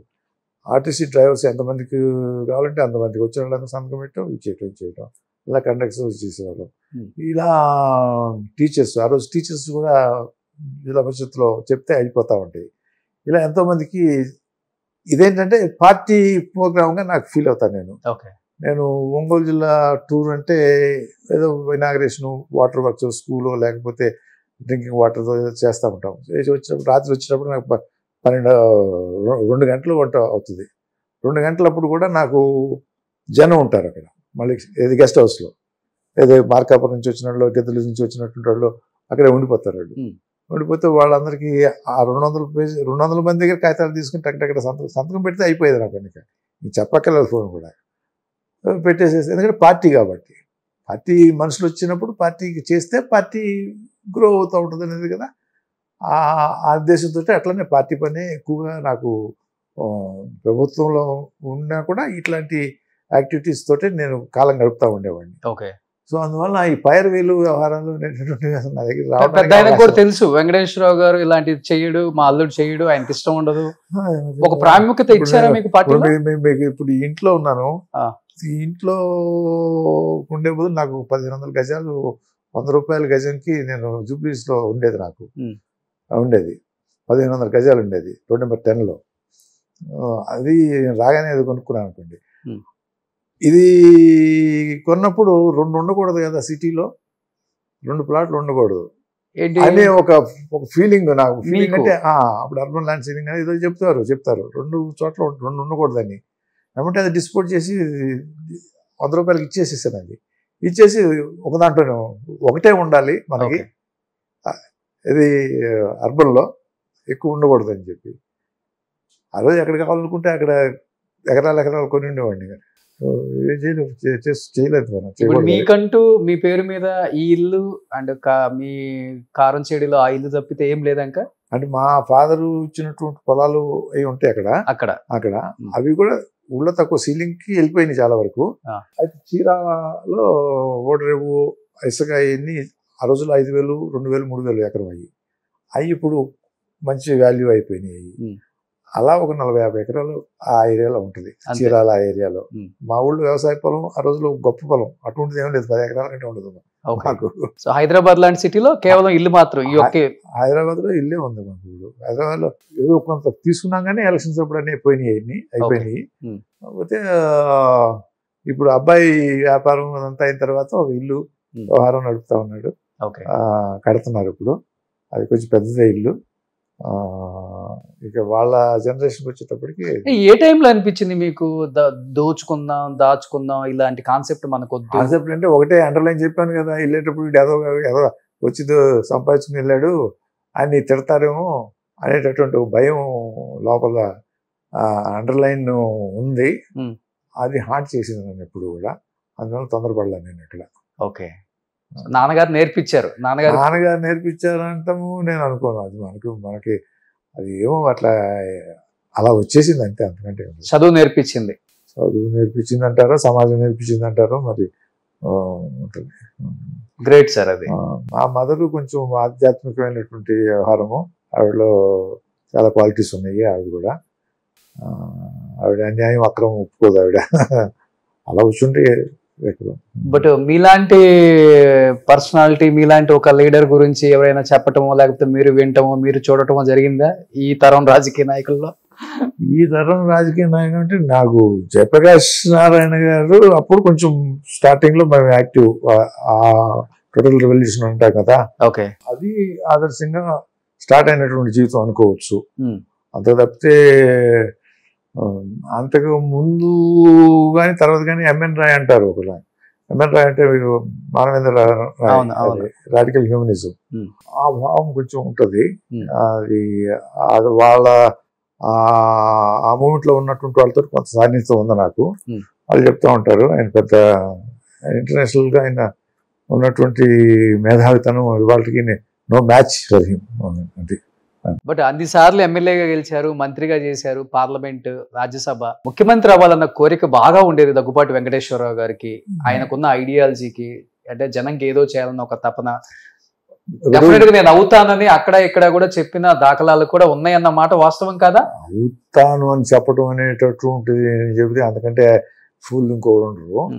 ఏది అవ్వకూడదనేం లేదు, అవ్వచ్చు. కానీ రామారావు గారి తర్వాత ఎవరు అనేటటువంటి దానిలోకి వచ్చేటప్పటికి ఖచ్చితంగా నా స్థానం నాకు ఉంటుంది అనేటటువంటిది అల్టిమేట్గా ఏంటి, ఇప్పుడు వ్యవస్థలోకి వచ్చిన తర్వాత వ్యవస్థలో బాగు అంటామా, లేకపోతే వ్యవస్థను సక్రమంగా నడవటం అంటామా, లేకపోతే సమాజానికి కావాల్సినటువంటి వాటిని చేయటం అనేటటువంటిది పవర్ యొక్క లక్షణం. అల్టిమేట్గా మీరు కానివ్వండి, నేను కానివ్వండి, ఎవరికైనా అవకాశం వస్తే దానిలో నుంచి పారిపోతాము అనేటటువంటిది కరెక్ట్ కాదు. ప్రపంచవ్యాప్తంగా ఎనీ సంస్కరణ, ఎనీ అభివృద్ధి అనేటటువంటిది ఆ పవర్ లోనే సాధ్యం అవుతుంది. దీంట్లో సైన్స్ డెవలప్ చేయాలన్నా, లేకపోతే వ్యవసాయం డెవలప్ చేయాలన్నా పవర్ ఏం చేస్తుందంటే దాన్ని ఫెసిలిటేట్ చేస్తుంది.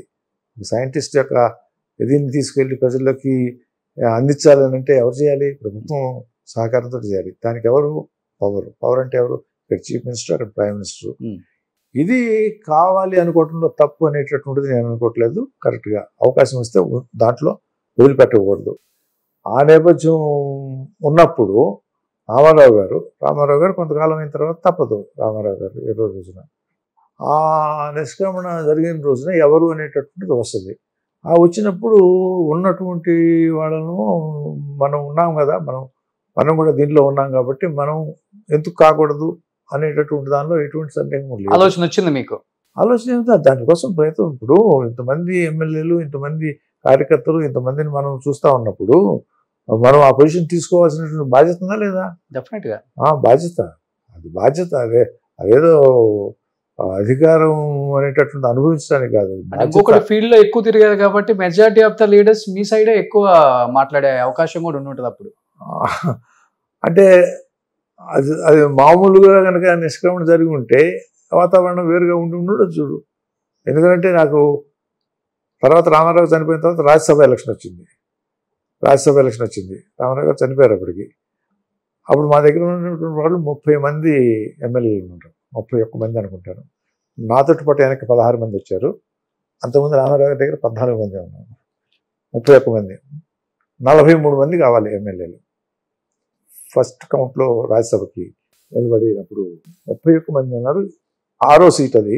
6వ సీట్కి కాంగ్రెస్ పోటీ ఉంది. కాంగ్రెస్ 25 తోటి మన రకన్ గానికల్ రెడ్డి గారు మేము పోటీ అన్నారు. చంద్రబాబు దగ్గర సరిపడా లేవు. కానీ చంద్రబాబు డాక్టర్ వెంకటేశ్వరరావు అవ్వకూడదు కాబట్టి పోటీ పెట్టారు. ఆయన కూడా పెట్టి ఎక్స్ట్రాగా 15 ఉంటే అవి నాకు పడకూడదని చెప్పేసి మామూలుగా ఏం చేస్తారంటే వాళ్ళు కోడ్ ఇస్తారు. ఆ కోడ్ ప్రకారం first preference, second preference, third preference, fourth preference, fifth preference అని 6 చోట్ల మార్క్స్ పెట్టుకోవాలి బ్యాలెట్ పేపర్లో.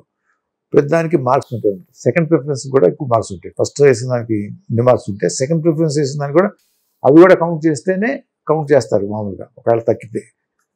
అది కూడా వేయకూడదు అని చెప్పేసి అవి వేస్తే నేను గెలిచిపోతాను. అందుకని కోడ్ ఇస్తే కోడ్ డిఫై చేస్తూ 90 మంది వేశారు. నాకు ఉన్నటువంటి ఎమ్మెల్యేలు 90 మంది కోడ్ డివైడ్ చేసి నాకు సెకండ్ ప్రిఫరెన్స్ ఓట్ వేశారు. సో అందువల్ల నేను ఫస్ట్ కౌంట్లోనే గెలిచిపోయాను నేను అలా. ఓకే. సో అంటే వాళ్ళకి తెలుసు డాక్టర్ గారు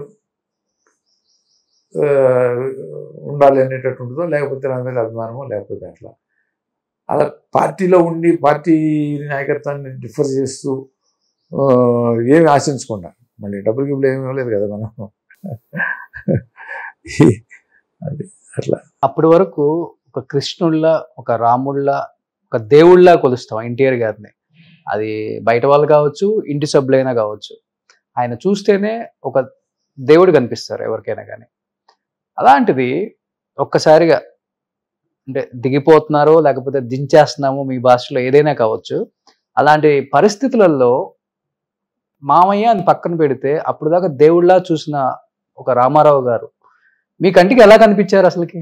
కొన్ని ఏంటంటే మన చేతుల్లో ఉండు అనేటటువంటి దానికి అనేక నిదర్శనాలు ఉంటాయి. నేను మళ్ళీ చెప్పడం బాగోదు. కాంట్రవర్షియల్ పాయింట్ ఆఫ్ నేను అసలు కాంట్రవర్సీ కూడా కాదు ఇది. కాంట్రవర్సీ అని కాదు, జరిగిపోయింది చరిత్ర వ్యవహారం అంతా కూడా. అందుకే కదా మీరు కూడా చరిత్ర కొన్ని నిజాలు అన్నారు. దాంట్లో మొత్తం అంతా రాశాను. ఇప్పుడు నేను చెప్పింది అంతా కూడా రాసే ఉంది. ఆయన జీవితంలో అలా రాసింది కాబట్టి జరిగింది అనేటటువంటి నిర్ధారణకి నేను ఎప్పుడో వచ్చేసాను నేను.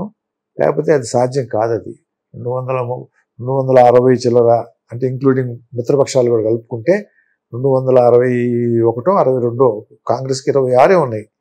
అంత మెజారిటీతో గెలిచినటువంటి వ్యక్తిని, పార్టీ పెట్టినటువంటి వ్యక్తి పార్టీ నుంచి పంపించేసేసి అధికారాన్ని తీసుకోవటము, పదవి పోవటము అనేటటువంటిది జరగటం అనేది మామూలు విషయం కాదు. ఆ రోజు దీపక్ మహల్లో అనుకుంటా ఆయన అధ్యక్ష పదవి నుంచి తొలగించి చంద్రబాబుని అధ్యక్షుడిగా ఎన్నుకోవటం. చంద్రబాబు ఏమో నన్ను ప్రపోజ్ చేయమంటాడు. అంటే నేను చేయనని చెప్పాను. నేను పక్కకు పోయి కళ్ళ నీళ్ళు తిరిగింది నాకు. జరిగింది సంఘటన అది. ఆ తర్వాత ఉమారెడ్డి వెంకటేశ్వరుని పిలిచి ప్రపోజల్ ఆయన చేత చేయించారు. మాకే ఇవాళ ఆలోచిస్తే ఎలా జరిగిందని అంటే, ఇంకా చెప్పాలంటే ఈ మధ్య చెప్పాను నేను, మళ్ళీ బాగోదు. పార్టీ పెట్టినప్పుడు నేను చలమేశ్వర గారు, ఒక చంద్రమౌళి గారిని ఈ మధ్య ఒక ఇంటర్వ్యూలో చెప్పాను, వచ్చిందో లేదు చూసారో లేదు. ఒక ఇంటర్వ్యూలో జ్యోతిష్యం అంటే నేను నమ్మను యాక్చువల్గా, కానీ గ్రహాలు ఇవన్నీ ఉంటవి అని నేను చెప్తా ఉంటాను. నేను గ్రహాల యొక్క ప్రభావం. సైన్స్ స్టూడెంట్, ఒక డాక్టర్, ఇవన్నీ నమ్ముతారండి? సైన్స్, ఆస్ట్రాలజీ అనేది కూడా ఒక సైన్సే. ఇప్పుడు ఎప్పుడో చెప్పారు భూమి చుట్టూ చంద్రుడు తిరుగుతూ ఉంటాడు, చంద్రమాయన ప్రకారము ఇన్ని నక్షత్రాలు ఉంటాయి, ఇన్ని ఉంటాయి. మరి పంచాంగం అంతా కూడా ఎప్పుడుదో కదా, మరి అది ఎట్లా జరిగింది? సైన్స్ అంటే మరి ఎట్లా నమ్ముతాము? సూర్యుడు యొక్క పరిభ్రమణ, లేకపోతే నక్షత్ర పరిభ్రమణ, ఇవన్నీ కూడా ఆస్ట్రానమీలో ఒక సైన్సే కదా. సో మీ బుక్ లో రాసినట్టు ఒక 3 నెలల్లో మీకు అంటే మీకు పదవి గండం ఉంది అని చెప్పి రాశారు, అంతేనా? పదవి గండం ఉందనేది అది యాక్చువల్గా అప్పుడు. అంతకుముందు ఇంకోటి ఏంటంటే, మేము పార్టీ పెట్టిన తర్వాత 4 రోజులకే చంద్రమౌళి గారు అని చెప్పి ఒక లాయర్ గారు, ఆయన దగ్గరికి వెళ్ళాం. ఆయన చలమేశ్వర గారికి, చెన్నారెడ్డి గారికి కూడా ఆయన సలహా సంప్రదింపులు చేస్తూ ఉంటాడు ఆయన. ఓకే. తర్వాత వాళ్ళ ఒక అబ్బాయి జడ్జి అయ్యాడు, వాళ్ళ ఒక అబ్బాయి ఐఏఎస్ ఆఫీసర్ అయ్యాడు. ఈయన చలమేశ్వర గారికి కొంచెం గురువులాగా ఉంటాడు అనమాట. ఆయన కూడా ఆస్ట్రాలజీ చూస్తూ ఉంటాడు. ఆయన దగ్గరికి ఈయన డేట్ ఆఫ్ బర్త్ తీసుకుని, ఈయన ముఖ్యమంత్రి అవుతాడా లేదా చెప్పండి గురువు గారు అని అడిగాడు ఆయన. ఓకే. ముఖ్యమంత్రి ఎవరని కూడా చెప్పలే, ఆయన పేరు ఎవరన్నా చెప్పలే. 2 రోజులు ఆగిన తర్వాత చెప్తాలే అని చెప్పి 2 రోజులు ఆగిన తర్వాత రమ్మన్నాడు. చూశాడు. 2 రోజులు ఆగిన తర్వాత వెళ్ళాము మేము. వెళితే ఆయన చెప్పింది ఏంటో తెలుసా మీకు చిత్రం? ఈయన 10 సంవత్సరాల తర్వాత ఒక స్త్రీ ప్రవేశిస్తే ఈయన జీవితంలో అల్లకల్లోలం అవుద్ది, రాష్ట్రము, ఆయన జీవితము అల్లకల్లోలం అవుద్ది అని. నేను చీఫ్ మినిస్టర్ అవుతాడో లేదో తర్వాత చెప్తాలే, కానీ ముందు ఇది అని చెప్పి ఆయన చెప్పిన మాట. ఓకే. అంటే నేను అస్ట్రాలజీ పెట్టుకుని నమ్మి దాని ప్రకారం వెళ్ళమని చెప్పట్లేదు, నేను నమ్మను ఫస్ట్. కానీ మన గ్రహం పుట్టినప్పుడు ఉన్నటువంటి గ్రహ పరిస్థితి స్థితి అనేది కొన్ని మాత్రం మన జీవితంలో జరుగుతుంటాయి, అవి తప్పించలేము అనేటువంటిది నిదర్శనం ఇదే. బట్ ఆమె కూడా చాలా ఇంటర్వ్యూలో చెప్పారు, ఒక స్త్రీ ప్రవేశిస్తుంది, పదవి గండం అనేది ఒక స్త్రీ రూపంలో వచ్చింది లక్ష్మీపార్వతి గారు అని చెప్పేసి, అది అది అయినప్పటికి కూడా ఎవరు చెప్పారు అది? పాత ఇంటర్వ్యూస్ లో. ఇప్పుడు ఆమె వచ్చిన తర్వాత ఫస్ట్ లో మీరు ఏకీభవించకపోయినా కానీ తర్వాత ఆమెతో బాగానే టచ్ లో ఉన్నారని ఆమె కూడా చెప్పుకొస్తారు కదా అందరూ, బాగానే టచ్ లో ఉన్నారు అల్లుళ్ళు నాతో. ఆవిడ గురించి ప్రస్తావన ఇంటర్వ్యూలో అవసరం లేదు, అదే కథ చరిత్ర, ఆవిడ జీవితం ఆవిడ చేసుకుంటా ఉంది, మనం ఎందుకు ఇంకా అనవసరంగా అది అప్రస్తుతం ఇప్పుడు అంతా కూడా. ఓకే, బట్ ఎప్పుడు మీరు ఆమెతో మాట్లాడిన సందర్భాలు లేవా సార్? అవసరమే లేదు అవన్నీ, ఆ టాపిక్ లోకి వెళ్ళకూడదు అనేది. ఆవిడ అంత అర్హురాలు కాదు, ఆవిడ గురించి నేను మాట్లాడాల్సిన అవసరం కూడా లేదు. బట్ మామయ్య గారు మీతో చివరిగా చెప్పిన మాటలంటే ఏమని చెప్తారు? అంటే ఆయన దించిన తర్వాత నాతోటి మాట్లాడటానికి అవకాశం ఎక్కడ ఉంది? మర్చిపోయాను, నేను వెళ్ళాను కదా, లోపలికి వెళ్ళిపోయాను కదా, మళ్ళీ అంటే నెల రోజులు కూడా కాలేదు, 20 రోజులకి ఏమో మళ్ళీ ఆయన దగ్గరికి వెళ్ళిపోయాను. ఆయన దగ్గరికి వెళ్ళిపోయాను, ఆయన మళ్ళీ general secretary of the party నన్ను అనౌన్స్ చేశారు, పార్టీ ఆర్గనైజ్ చేస్తా ఉన్నాము. ఆయన బతికుంటే ఇంకో రకంగా ఉండేది, అసలు రూపమే మారిపోయి ఉండేది. ఆయన ప్రైమ్ మినిస్టర్ అయిపోయాడు, చనిపోవడం వలన ఇదంతా జరిగింది. ఆయన ప్రైమ్ మినిస్టర్ అయిపోయేవాడు, ఎందుకంటే ఆ తర్వాత జరిగినటువంటి ఎన్నికల్లో దేవేగౌడ అయ్యాడు. అవును, ఆ పార్లమెంటు ఎన్నికల్లో ఈ పార్టీకి 34 సీట్లు వచ్చింది, చంద్రబాబుకి అప్పుడు వచ్చినాయి 13 సీట్లే తెలుగుదేశం పార్టీకి. 6 నెలల్లో జరిగింది ఎలక్షన్. ఆయన బ్రతికున్నట్లయితే డెఫినెట్గా వచ్చేవి. దేవేగౌడ అన్నాడు నాతోటి, దేవేగౌడ గారు ఈ సీటు రామారావు గారిది, నాది కాదు, ఆయన ప్రధానమంత్రి అయ్యారు కదా, రామారావు గారిది, ఆయన బతుకుంటే అయింది అని. అలా ఉండేది. అప్పుడు మళ్ళీ ఇక్కడ మారిపోయింది సీను, ఇక్కడ ప్రభుత్వం మారిపోయేది. అవును, కొన్ని ఏంటంటే మన చేతిలో ఉండవు అనేటటువంటి దానికి ఇవన్నీ నిదర్శనం. అన్ని సరిగా ఉంటే సెంట్రల్ లో స్టేట్ లో ఇద్దరు ఇదే కుటుంబం నుంచి ఉండేవాళ్ళు. ఆయన ప్రైమ్ మినిస్టర్ అయ్యాడు, స్టేట్ లో ఇటు ఉన్నారు అనుకోండి, స్టేట్ లో ఆయన ప్రైమ్ మినిస్టర్ అయిపోయాడు. సార్ చాలా పెద్ద కుటుంబానికి పెద్దల్లుడు దగ్గుబాటి వెంకటేశ్వరరావు గారు ఎలా మేనేజ్ చేసేవాళ్ళు ఆయన? అటు రాజకీయం, ఇటు కుటుంబం అసలు నేను ఎక్కడ చూసాను కుటుంబం అనేటటువంటి నేను పట్టించుకోలేదు. అది ఆ టైంలో కుటుంబం అనేటటువంటిది మా నమ్మండి నమ్మకపోండి, మా అమ్మాయి మా అబ్బాయి ఏ క్లాస్లో ఉన్నారో నాకు తెలియదు. మా అమ్మాయి అడ్మిషన్స్ అడిగితే ఆవిడ నాకు తెలియదు, నువ్వు చూసుకోమని చెప్పాను అన్నానంట. మా అమ్మాయికి సరిగా లేకపోతే ఆవిడ మాకు ఇంట్లో డ్రైవర్ కూడా, ఆ ఇంట్లో డ్రైవర్కి కుదరదు, ఇది మాకు మినిస్టర్గా ఉన్న డ్రైవర్ ఇంట్లో చేయడానికి లేదు. ఆవిడ కారు చిన్న ఓమిని అని వచ్చిన మారుతి వ్యాన్ ఉండేది, ఆవిడే డ్రైవ్ చేసుకుంటూ ఆవిడే వెళ్ళిపోయేది. పురంధేశ్వరి గారు నన్ను అడిగేది కూడా కాదు, నేను కూడా పట్టించుకున్నాను కాదు. పాపను తీసుకుని నేను హెల్త్ మినిస్టర్, ఆయన చీఫ్ మినిస్టర్, వీడు తీసుకుని వెళ్ళి ఆయన కృష్ణారావు గారు అని ఈఎన్టీ స్పెషలిస్టు, ఆయన క్లినిక్లో కూర్చుంది అక్కడ లైన్లో. ఆయన బయటకు వచ్చి చూసి, ఎవరమ్మా నేను ఎక్కడ చూశానంటే కృష్ణారావు భార్యని, అంటే అప్పుడు తీసుకెళ్ళి ట్రీట్మెంట్ చేసి పంపించాడు. అలా ఉండేది మా పరిస్థితి. కుటుంబం ఎక్కడ ఉంది, ఇంకా కుటుంబాన్ని చూసుకోలేకపోయాం. అంత బిజీగా ఉండి పిల్లలను చూసుకునే బాధ్యత ఆమె తీసుకున్నారు. బట్ ఆమె ఒక్కసారిగా రాజకీయాల్లోకి వస్తున్నప్పుడు రాజకీయాల్లోకి కూడా యాక్సిడెంటల్, అది కూడా నేను అంటున్నాను, గ్రహాలు పరిస్థితిని బట్టి వచ్చిందేమో కానీ ఆవిడకి లేదు, ఆవిడ తెలియదు అసలు. ఆవిడ ఆ రోజు ఎంపీగా కంటెస్ట్ చేయబోతున్నానని ఆవిడకి తెలియదు. మా పేపర్లో చూసి నన్ను అడిగింది, పేపర్లో రాజశేఖర రెడ్డి గారు పేపర్లో వేయించారు. అసలు ఆవిడ ఆ బాపట్ల సీటుకి మన విజ్ఞాన రత్తయ్య గారిని అని చెప్పి నన్ను అడిగితే నేను ఆయన పేరు సజెస్ట్ చేశాను, ఆయన కూడా ఓకే అన్నారు. ఆ తర్వాత కొన్ని కారణాల వల్ల ఆయన రామారెడ్డి గారి మీద నిలబడినని చెప్పి ఆయన తప్పుకోవటం జరిగింది. అప్పుడు రాజశేఖర రెడ్డి గారు నువ్వు వెళ్ళాలని చెప్పి నన్ను అడిగారు, ఇంకా ఎవరైనా చూడమని. రాజగోపాల్ని అడిగితే రాజగోపాల్ని బెజవాడ వెళ్తున్నా అన్నాడు, లగడపాటి రాజగోపాల్. అప్పుడు ఇంకా ఎంపీ కాదు ఆయన. సో అప్పుడు ఎవరు లేకపోతే దగ్గరికి వస్తున్నాయి, నువ్వు వెళ్ళాలి, నేను వెళ్ళను, నేను ఆల్రెడీ పబ్లిక్లో చచ్చిపోతా ఉన్నా, నాకు ఇక్కడ లోకల్గా నేను అసెంబ్లీగా అయితే ఎవరో తీసుకురావాల్సింది. అంటే అప్పుడు ఇక ఎవరు లేరు కదా అని చెప్పాను. ఆయనేమో ఒకటే అన్నాడు, మీరు మళ్ళీ వెనక్కి వెళ్ళమాకండి అని పేపర్లో వేయించారు. అప్పుడు ఇంకా వీటితో చెప్పడం కూడా చెప్పలేదు. చెప్పకుండా విషయం పేపర్లో ఏం చేశారు? ఈవిడికి నేనే చెప్పలేదు అసలు ఇట్లా జరిగిందని కూడా చెప్పలేదు. నిన్నే అన్నాను. ఆయన రెండో రోజు పేపర్లో ఫ్రంట్ పేజీలో యూత్లో బాబు గురించి జస్ట్ అని చెప్పి క్యాండిడేట్ అని వచ్చింది. అప్పుడు నేను విజయవాడలో ఉన్నాను. ఇక్కడి నుంచి ఫోన్ చేసి అడిగింది, ఏంటి ఇట్లా వచ్చింది అని అడిగితే నేను వస్తాను అని చెప్పి ఇక్కడికి వచ్చిన తర్వాత అప్పుడు అందరూ అనుకుని తప్పలేదు ఇక అంతకంటే ఏం లేదు అనుకుని అట్లా వచ్చింది ఆవిడ యొక్క ప్రస్థానం. తర్వాత కూడా మేము వెంబటే 2004 అది 2009లో మేము ఇద్దరం కూడా విరమించుకోవాలనుకున్నాం. అయితే 1 yearలోనే మళ్ళీ ఆవిడ డిపార్ట్మెంట్ అంతా హ్యాండ్లింగ్ బాగా చేస్తుంది, నేషనల్ కాన్ఫరెన్స్, పార్లమెంటు అంతా ఎవ్రీథింగ్ ఇస్ వెళ్ళని ఆయనకి సరిగా ఉండేది కాదు. అర్జున్ సింగ్ గారికి ఏడు చేస్తూ ఉంది బాగా వచ్చిందని చెప్పేటప్పటికి ఈ 2009లో నేను మానేస్తాను అని చెప్తే ఆవిడ కాదు నేను కూడా మానేస్తాను అంటే మళ్ళీ ఆవిడ కోసం అని చెప్పి నేను మళ్ళీ 2009లో మళ్ళీ నేను కంటెస్ట్ చేశాను. లేకపోతే కంటెస్ట్ చేయను, 2009లో మానుకోవాలి. ఆవిడకి మళ్ళీ 2009లో మళ్ళీ కంటిన్యూ అయిపోయింది. అలా ప్రస్థానం ఆవిడది. ఒక రకంగా చెప్పాలంటే మీరు స్టేట్ లో చక్రం తిప్పారు, ఆమె సెంట్రల్ లో చక్రం తిప్పారు. చక్రం గౌరవంగా ఉన్నాం అంతే. చక్రం తిప్పాలి ఇవన్నీ మనకు అనవసరం. ఒక గౌరవప్రదమైనటువంటి స్థానంలో ఉంచాడు భగవంతుడు అని, ఆయన్ని కాపాడుకోవటమే మన లక్ష్యం, అంతేగాని చక్రం తిప్పడం అనేది మన లక్ష్యం కాదు.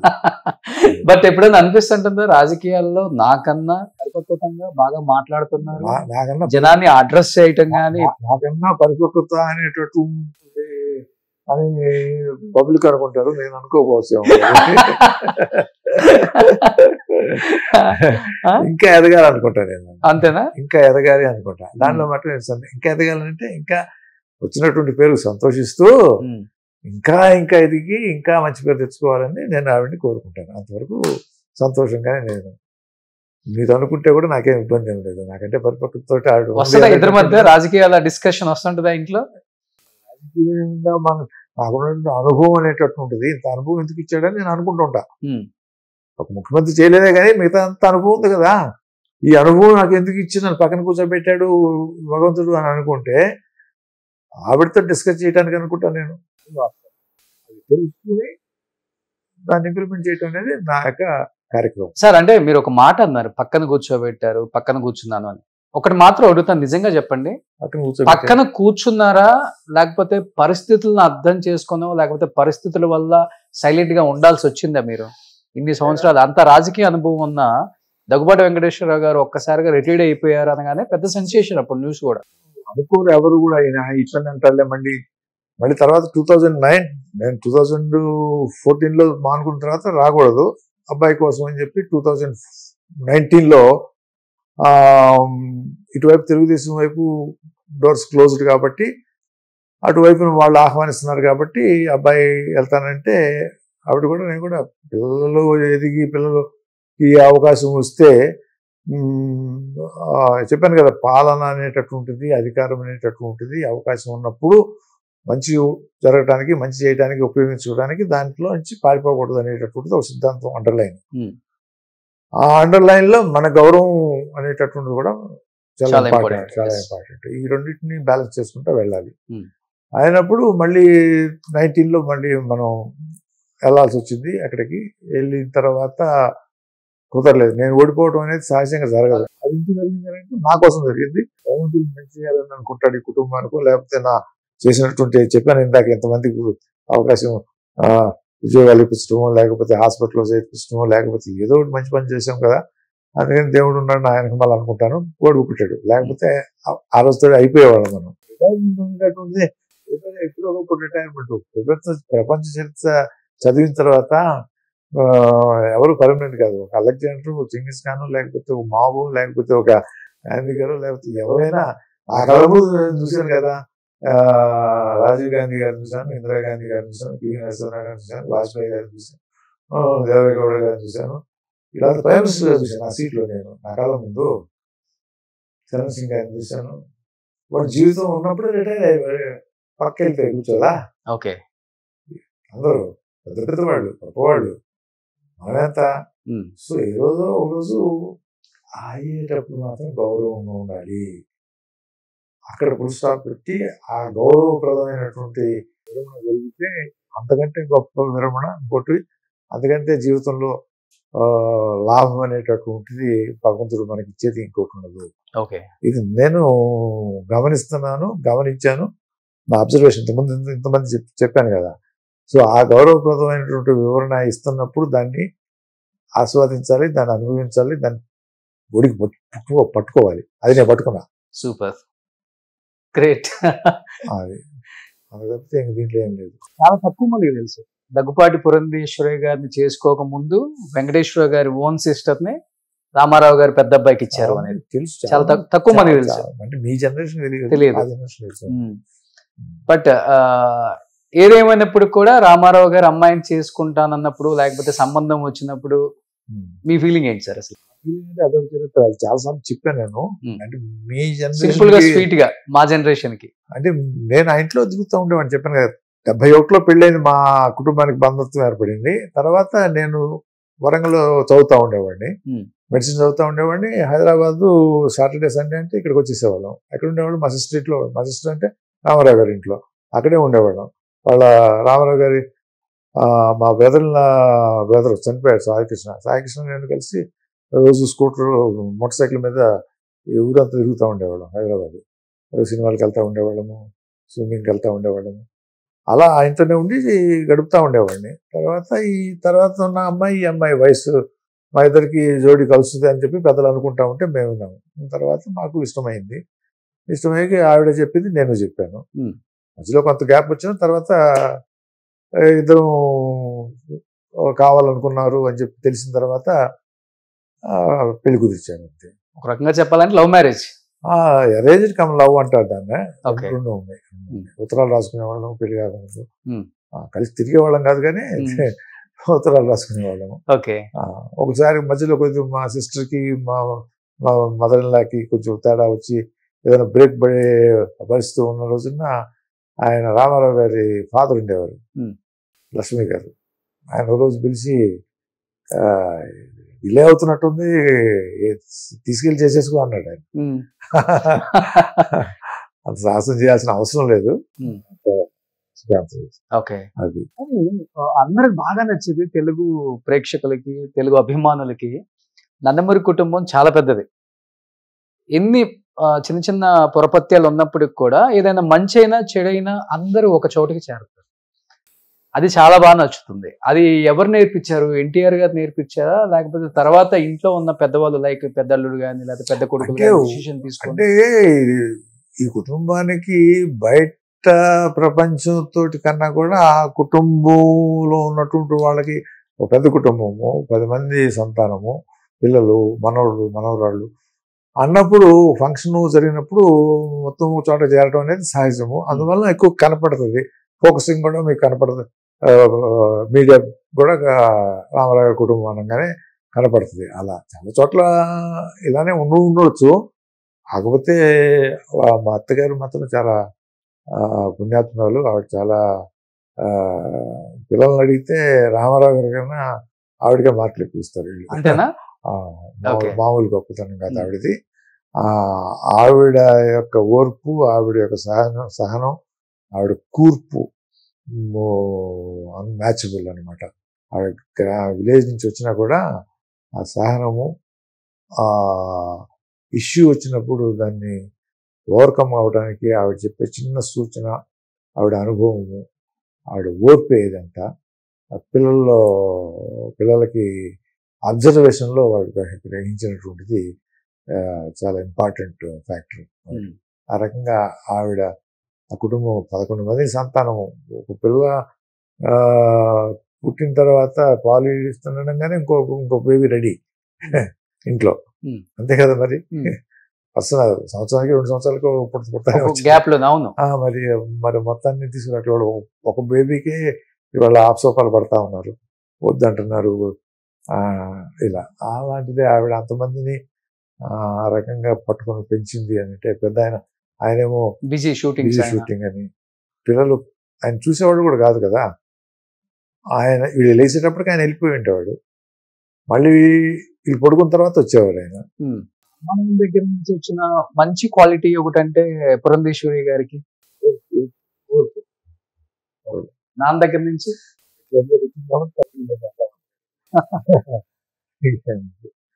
నేర్చుకోవటం. నేర్చుకోవటం. కోపం అనేది పడరు. ఆ కోపం అనేది లేదు. ఉమ్. కోపం అనేది మీరు కోప్పటమే కానీ నా కోపం అంటే నా కోపం ఉంటుంది. కోపం ఏమంటే నా కోపం ఏమంటే ఆవిడ కోపం వస్తే కోపం రాదు ఆవిడికి. నా కోపం అంటే నా 5 నిమిషాల కోపం పోతుంది నాకు. నాది కోపం అంతా నా కోపం అనేది కదా, నాది యాక్చువల్ కోపం. ఓకే.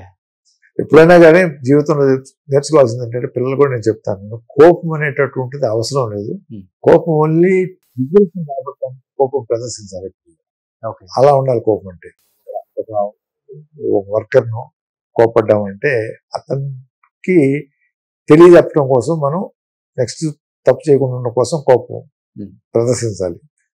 పిల్లాడికి పిల్లల మీద అంటే కోపం అలా ఏదన్నా కానీ అలా ఉండాలి. అని కోపం యాక్చువల్గా నీకు చేటు చేస్తుంది. బట్ వెంకటేశ్వర గారు, మీరు చాలా సెన్సిటివ్, ఎమోషనల్ అని చెప్పారు. పురంధేశ్వరి గారికి చాలా ఓర్పు, కోప్పడరు అని చెప్పారు.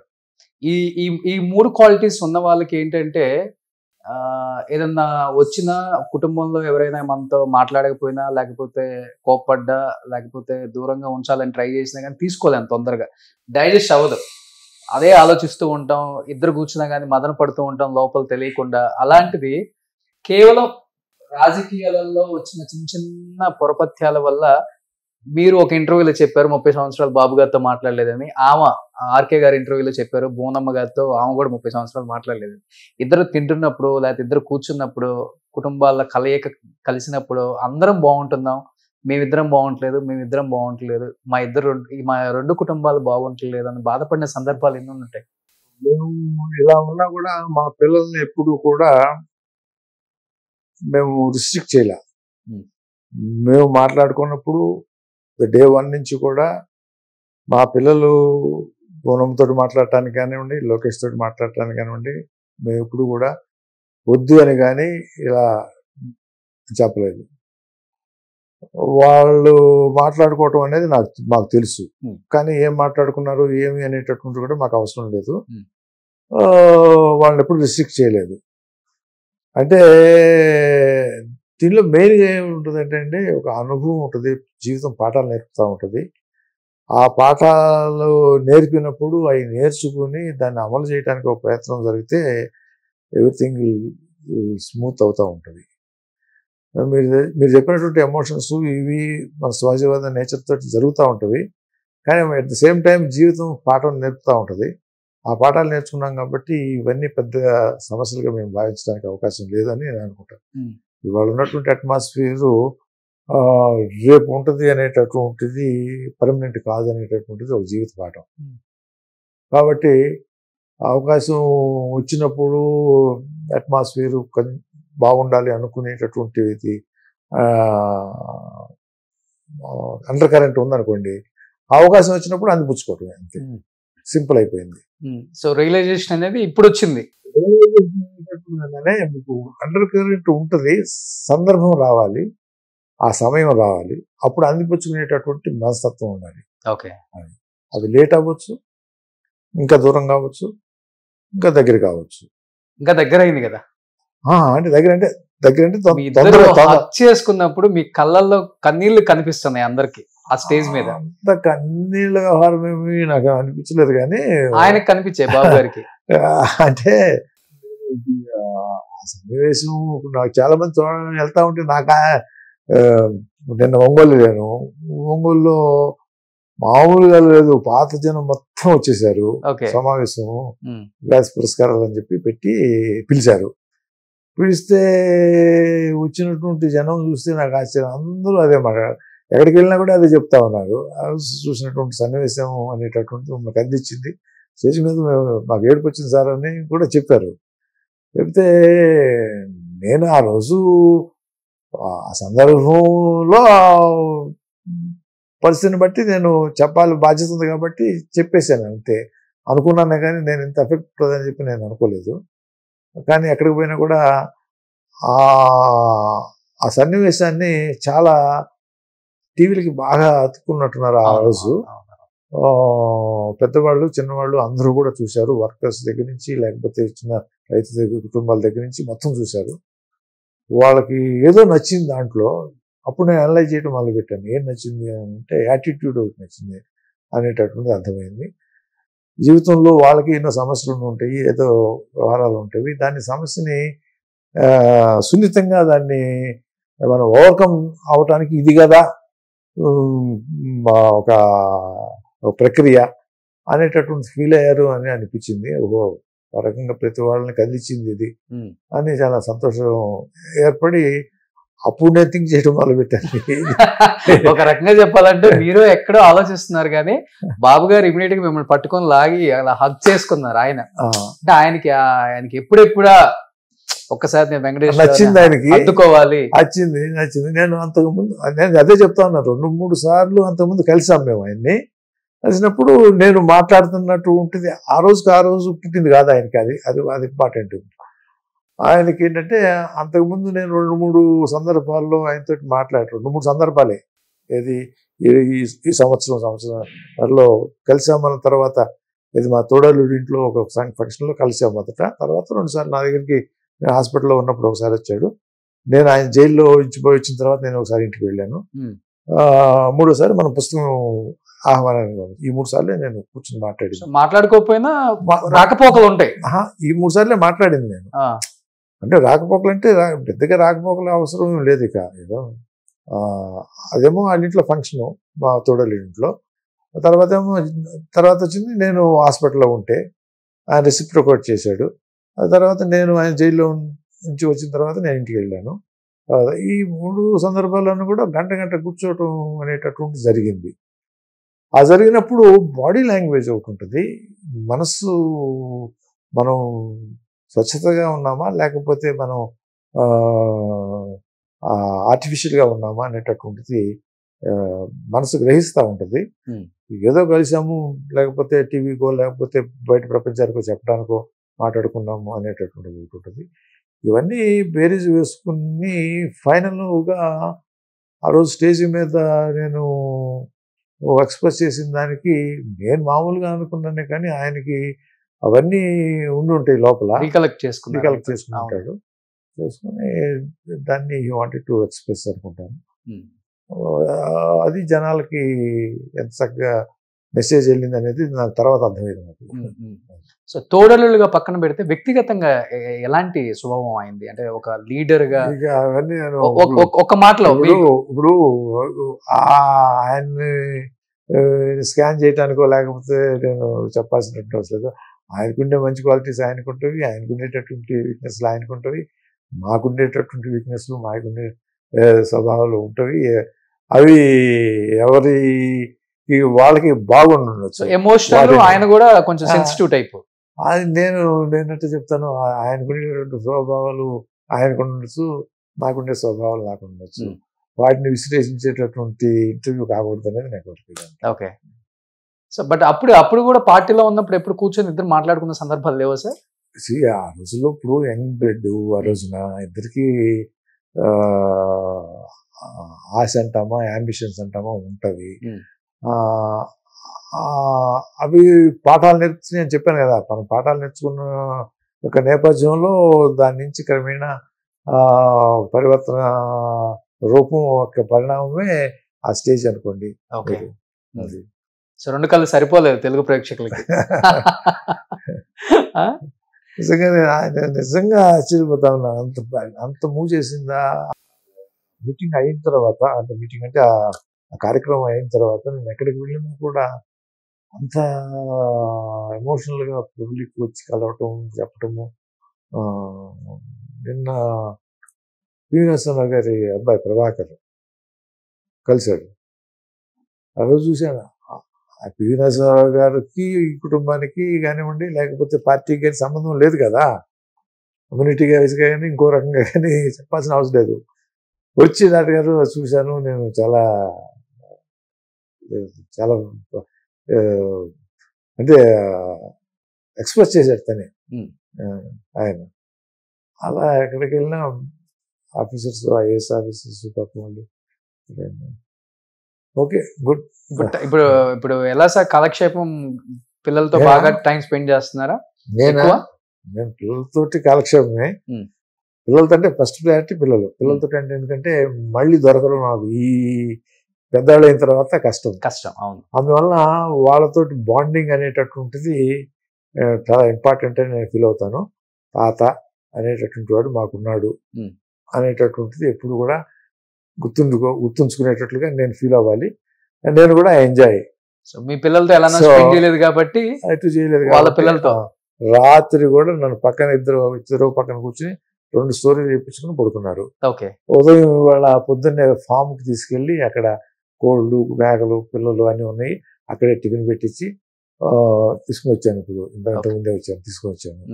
సో మొన్నేమో స్విమ్మింగ్ తీసుకెళ్ళాను నేను. వాళ్ళతో స్విమ్మింగ్ చేశాను. సో మార్నింగ్ టైం అంతా ఈ దీనితో గడిచిపోతుంది. సూపర్. అది మధ్యాహ్నం నుంచి నేను మా ఫ్రెండ్స్ ఉన్నారు, ఆ ఫ్రెండ్స్ తోటి క్లబ్ లో గడుపుతాను. జూబ్లీస్ క్లబ్ లో కొంచెం. మళ్ళీ రాత్రికి వచ్చినప్పుడు పిల్లలు ఉంటారు. ఇది రొటీన్. ఇది కాకుండా నేను కొంచెం నాలెడ్జ్ ఉండాలి కాబట్టి మధ్యలో న్యూస్ చూసుకుంటాను. న్యూస్ ఫాలో అవుతుంటారు. 2 రాజకీయాలు అటు ఇటు, ఏపీ అండ్ తెలంగాణ. తక్కువ ఫాలో అవుతున్నాను ఇప్పుడు. 6 నెలల నుంచి నేను టీవీ చూడలేదు. నేను నమ్ముతాను. ఓకే. కానీ ఒకటి చూస్తాను, ఆ పాల్కి శర్మ అని వాంటేజ్ న్యూస్ ఉంటుంది. ఓకే. ఫస్ట్ పోస్ట్ అనేది ఇంటర్నేషనల్ న్యూస్. అది నాకు జర్నలిస్ట్ లో she is the great journalist feel అవుతాను. పాల్కి శర్మ ఎక్సలెంట్. ఓకే. చాలు ఒక అరగంట చూస్తే వరల్డ్ న్యూస్ అంతా మనకి ఇదవుతుంది. పుస్తకాలు కూడా ఇక రాయను నేను. అయిపోయింది. రాయలేను నేను. సోషల్ మీడియాలో యాక్టివ్గా ఉండేవాడిని. వారానికి 2-3 పోస్టులు పెడతా ఉండేవాడిని. ఏ షార్టన్ చేసి నేను చెప్తా ఉండేవాడిని. నా రియాక్షన్స్ చూసుకుంటా ఉండేవాడిని. అది కూడా పెద్దగా అవసరం లేదు. టూర్స్, ఇంటర్నల్ టూర్, ఇప్పుడు అవుట్ సైడ్ టూర్స్ ఏంటంటే, ఒకటి మా ఈ క్లబ్ బ్యాచ్ ఉంటారు, టెన్నిస్ బ్యాచ్ ఉంటారు. మేము కార్డ్స్ బ్యాచ్, టెన్నిస్ బ్యాచ్ ఒక 15-20 మంది. నెక్స్ట్ మంత్ రష్యా వెళ్తున్నాం. ఇలా ప్రతి సంవత్సరము అవుట్ సైడ్ కంట్రీ ఒకటి వెళ్తూ ఉంటాం. ఓకే. నాకు కొంచెం స్టడీగా పనికి వస్తుంది.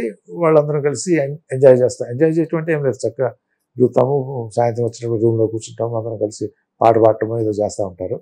ఈవినింగ్ 6 అయ్యేటప్పుడు మాత్రం రూమ్కి వచ్చేయాలి అందరం. ఓకే. అలా 30-40 కంట్రీస్ తిరిగేసాము. 40-50 తిరిగాం. ఇంకొకటి ఏంటంటే, పాప పిల్లలు పెద్దవాళ్ళు అయ్యారు. వాళ్ళకి నేను తిరిగినే మళ్ళీ చూపిస్తాను. వాళ్ళకి రేపు ఈజిప్ట్ తీసుకెళ్తున్నాను, అంతకుముందు రోమ్ తీసుకెళ్ళాను, అంతకుముందు ప్యారిస్ తీసుకెళ్ళాను, వెనిస్ తీసుకెళ్ళాను. వాళ్ళు పెద్దవాళ్ళు అయ్యారు కాబట్టి వాళ్ళు మా దగ్గర ఉండరు. వాళ్ళతో గడపాలి అంటే ఇటువంటి టూర్స్ పెట్టుకుని నేను చదివింది, నేను చూసింది, వాళ్ళకి కొద్దిగా ఆ ఏజ్ పెద్ద అయ్యాడు కాబట్టి వాళ్ళకి చెప్తా ఉంటే వాళ్ళకి ఇంట్రెస్ట్ కల్పించాలనేది నా ప్రోగ్రామ్. పర్లేదు సార్, మంచి యాక్టివ్గా బాగా తిరుగుతున్నారు. మంచి కంట్రీస్ అన్ని చాలా ఇంపార్టెంట్. లైఫ్లో ప్రపంచం చూడటం అనేటటువంటి అవకాశం వస్తే చాలా తక్కువ మందికి వస్తుంది. అంత అవకాశం వచ్చినప్పుడు అది కూడా ఎంతమంది కలుపుకొని వెళ్ళటం అనేటటువంటిది మిస్ అవ్వకూడదు ఎవరు కూడా. అందువల్లనే నేను పుస్తకాలు రాయగలిగాను, అందువల్లనే నాలెడ్జ్ పెంచుకోగలిగాను. ఇప్పుడేమో పురంధేశ్వరి గారు ఎంపీ అయ్యారు, ఆమె బిజీగా ఉన్నారు, రాను కుదురుతూ. వీలైనంత వరకు పిల్లలతో వెళ్ళేటప్పుడు మాత్రం ఆమె తీసుకెళ్ళాలని నేను కోరిక. ఎందుకంటే సంవత్సరానికి ఒకసారి 10 రోజులన్నా అలా తీసుకెళ్తే ఆవిడకి కూడా ఎక్స్పోజర్ కావాలి నాకు. అది బట్ అందరూ ఎక్స్పెక్ట్ చేశారు ఈసారి డెఫినెట్ గా ఎంపీగా గెలవగానే పురంధేశ్వరి గారిని మళ్ళీ కేంద్రంలో మనం ఒక మంత్రిగా చూసే అవకాశం డెఫినెట్ గా ఉంటుంది, అది జరుగుతుంది అనుకున్నారు. కానీ జరగలేదు అన్నప్పుడు ఏమన్నా బాధ అనిపించిందా మేడం కానీ మీకు కానీ? నాకైతే ఒక నిమిషం అనిపించింది, కానీ ఆవిడ మొహంలో ఎక్కడ కనపడలా.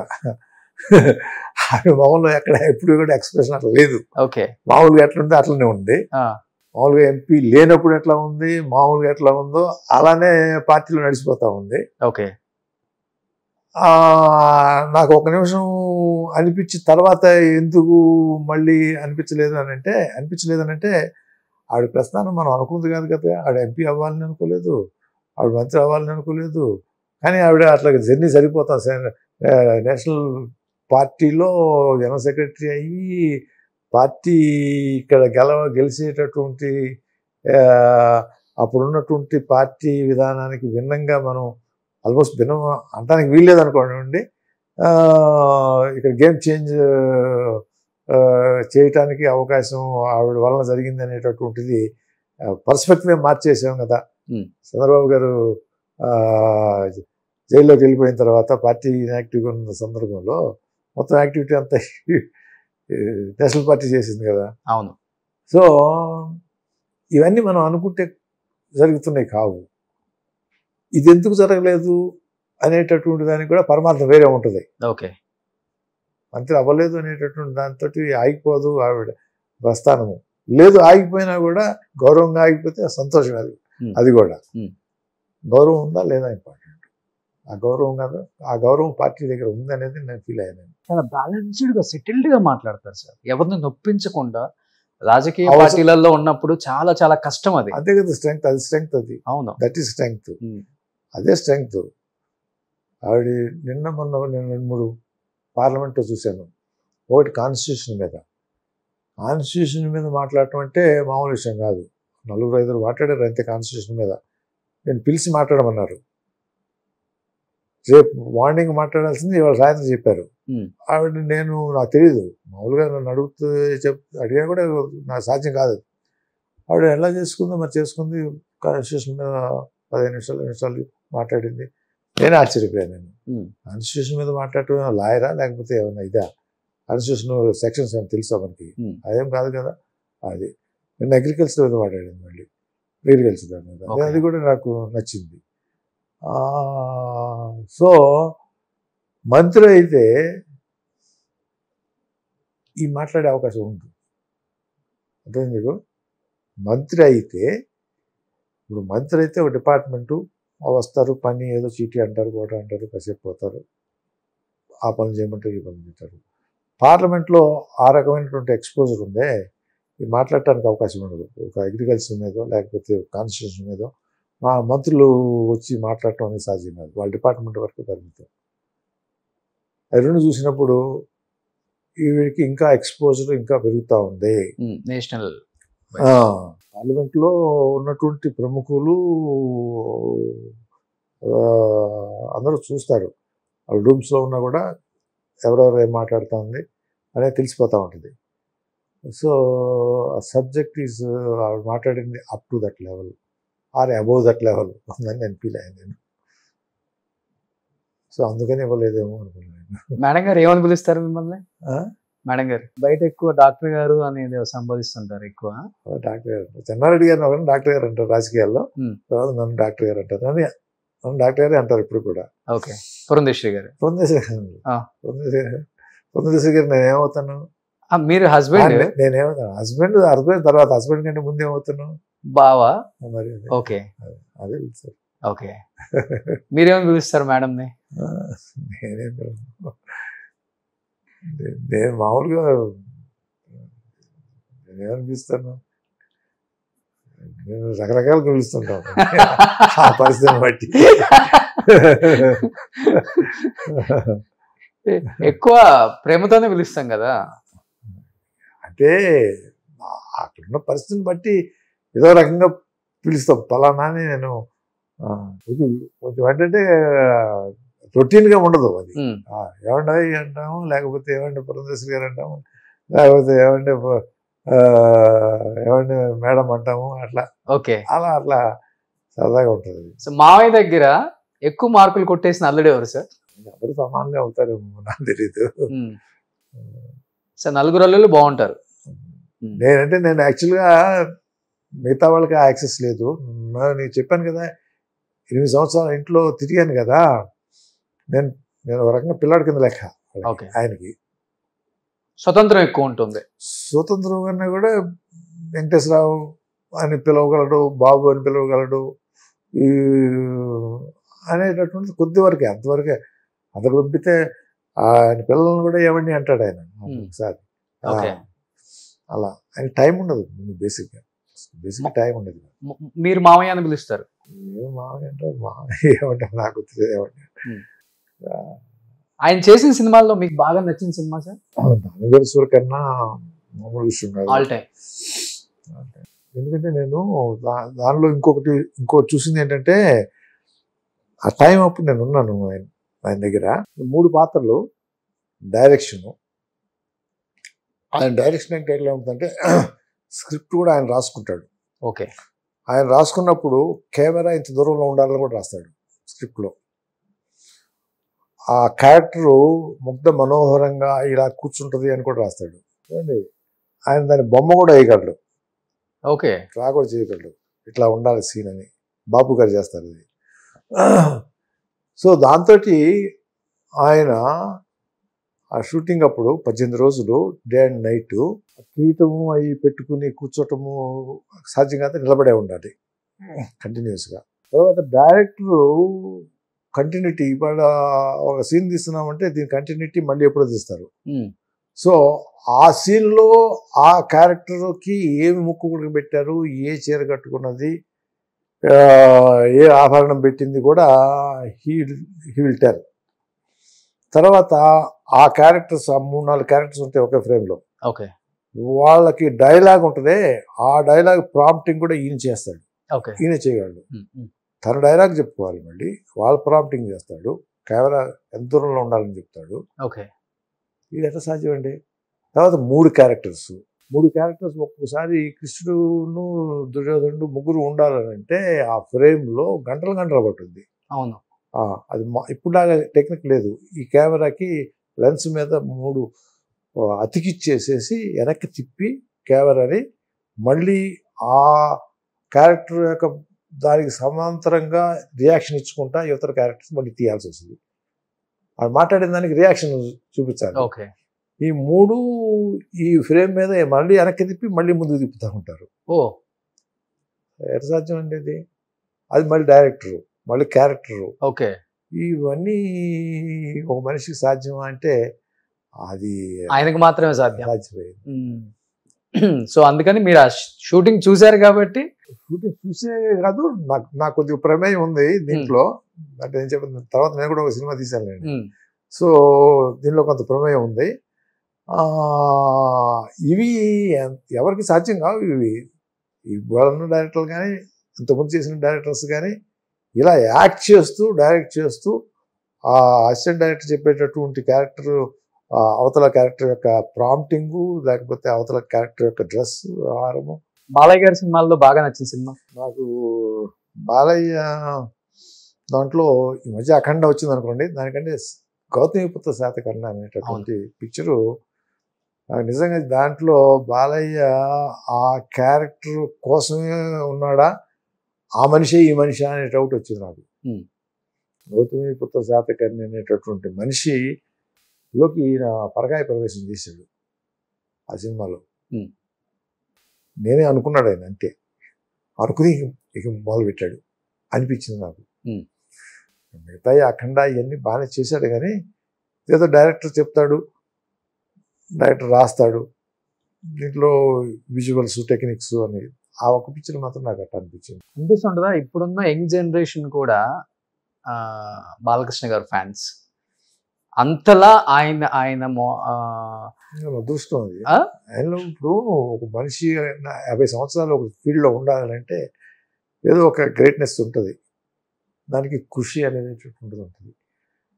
మామూలుగా చూస్తే అంత కృషి చేస్తున్నాడా అనిపిస్తుంది మామూలుగా బయట చూస్తూ ఉంటే. కానీ నేను అడిగాను ఒక రోజున, ఎట్లా బాలయ్య ఇది సాధ్యం అవుతుంది? నువ్వు చూస్తేనేమో మామూలుగా చూస్తేనేమో ఏదో అల్లచిల్లరగా కనపడతా ఉంటావు, ఇదేంటి అని అంటే ఇంకా తెలుగు భాష మీద కూడా అంత కమాండ్ లేదు ఆయనకి. కానీ డైలాగ్ మొదలు పెడితే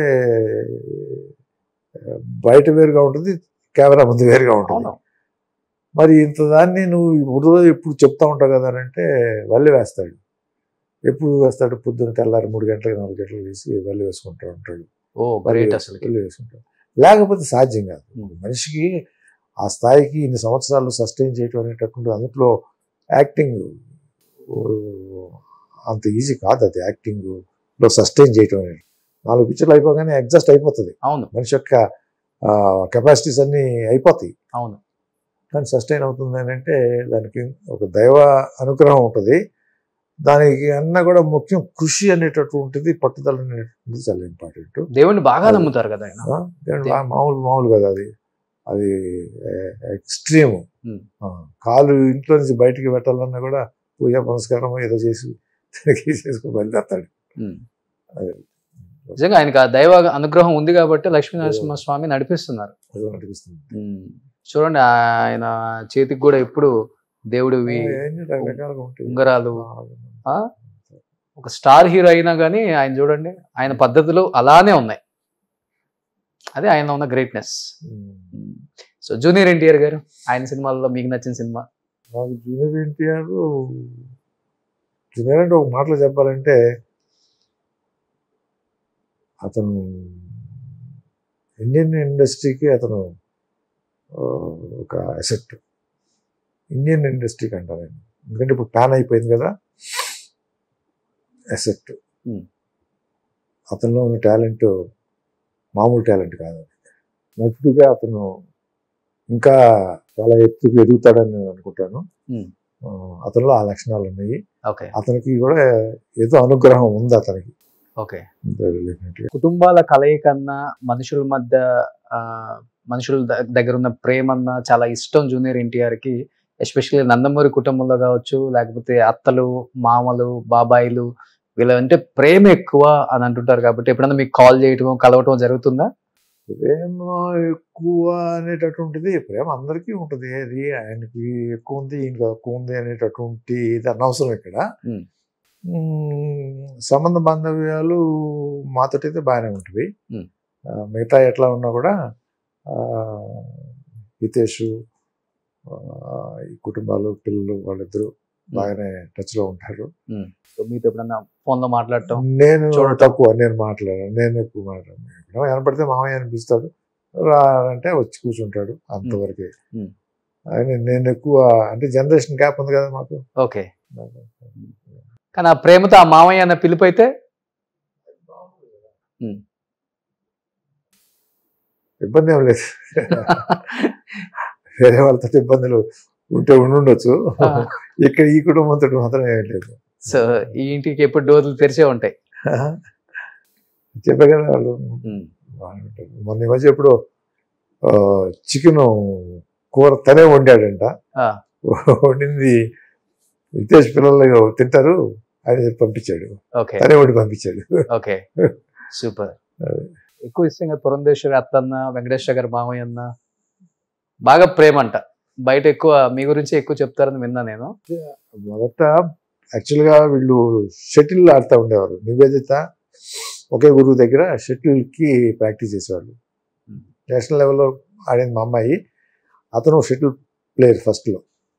సో ఆ రోజుల్లో ఒక ఆటోలో వచ్చేవాడు.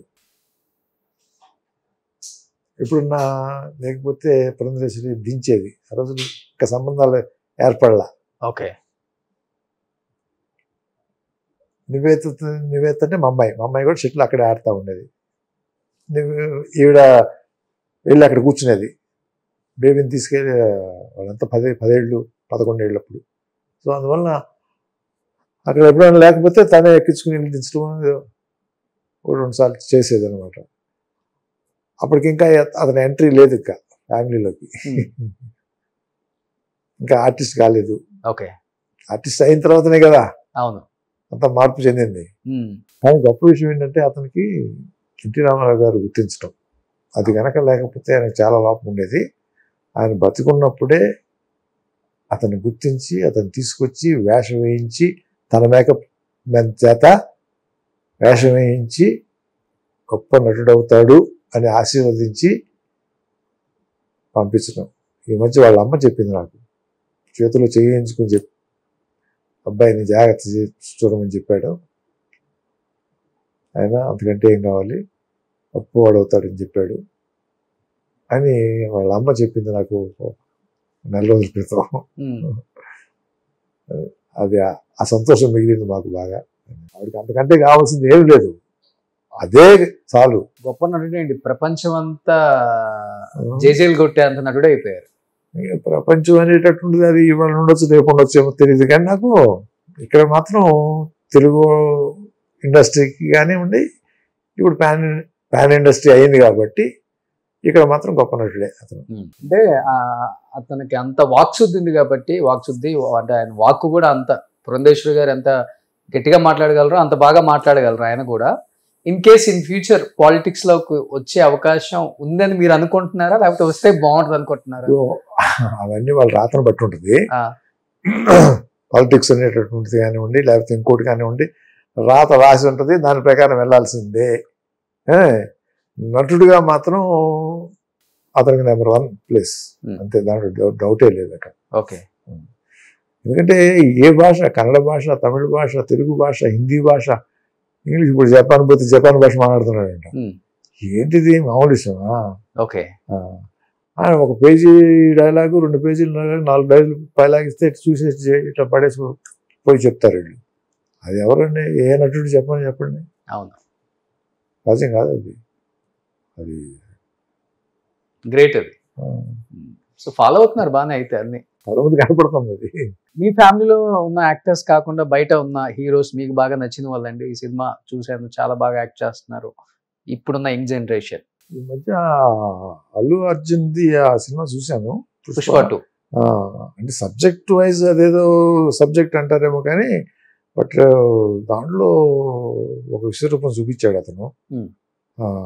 అది ఆ అబ్బాయికి అంత ఉందని నేను అనుకోలేదు. అది బాగా చేశాడు, నాకు డౌట్ లేదు. ఓకే. అది మరి ఎంత సస్టైన్ చేస్తాడో మనకు తెలియదు అది, కానీ దాంట్లో మాత్రం విశ్వరూపం చూపించాడు. Super. Sir, in future Ritesh garu ఏమన్నా మీ అబ్బాయి రాజకీయాల్లోకి వచ్చే అవకాశం ఉందా సార్? లెగసీ కంటిన్యూ చేసే వారసుడు. ఇప్పుడు ఇంట్లో తల్లి, తండ్రి, అలాగే తాత, లేకపోతే ఇంకా ఇట్లా ఉన్నటువంటి సందర్భంలో నటులు అన్నారు. మా అబ్బాయికి ఒకప్పుడు నటన మీద కూడా ఉండేది. ఎప్పుడు ఒక 15 సంవత్సరాల క్రితమో 12 సంవత్సరాల క్రితమో. సో నాకేం అర్థమవుతా ఉంది, ఈ నటన అనేటటువంటిది బై బర్త్ రావాల్సింది అనేటటువంటిది. ఎంత ప్రాక్టీస్ చేసినా ఎంత చేసినా కూడా అది సస్టైన్ కావాలంటే కుదరదు అని చెప్పి కొన్ని ఎగ్జాంపుల్స్ అవి చూశాను నేను. సో అలానే రాజకీయంలో కూడా ఇప్పుడు తండ్రి, తల్లి, తాత ఇట్లా అందరూ చుట్టుపక్కల అందరూ ఉన్నప్పుడు ఏ కుటుంబంలోనైనా ప్రతి బాయ్కి ఆ గ్లోరీ కావాలని, ఆ వారసత్వం తీసుకోవాలనేటటువంటిది ఉంటుంది. ఆ నటన వారసత్వం అనేటటువంటిది వదిలేసాడు అబ్బాయి ఉన్నా కూడా. ఓకే, అది మంచి జరిగింది. ఓకే,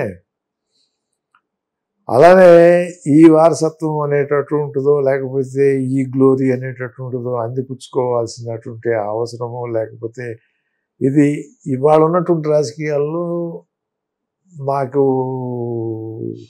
నన్ను అడిగితేనేమో అది దానికన్నా కూడా ఇంకా పబ్లిక్కి లేకపోతే మన మనసుకి నచ్చినట్లుగా జీవించడం అనేటటువంటిది అనేక ఎవెన్యూస్ ఉన్నాయి. అల్టిమేట్గా వాళ్ళ ఇష్టం, వాళ్ళ ప్రస్థానం వాళ్ళు చేసుకోవాలి అనేటటువంటిది నేను నమ్ముతాను. పురంధరేశ్వరి గారు ఆవిడ అనుకుంటే రాలేదు, నేను అనుకుంటే రాలేదు, అయిపోయింది.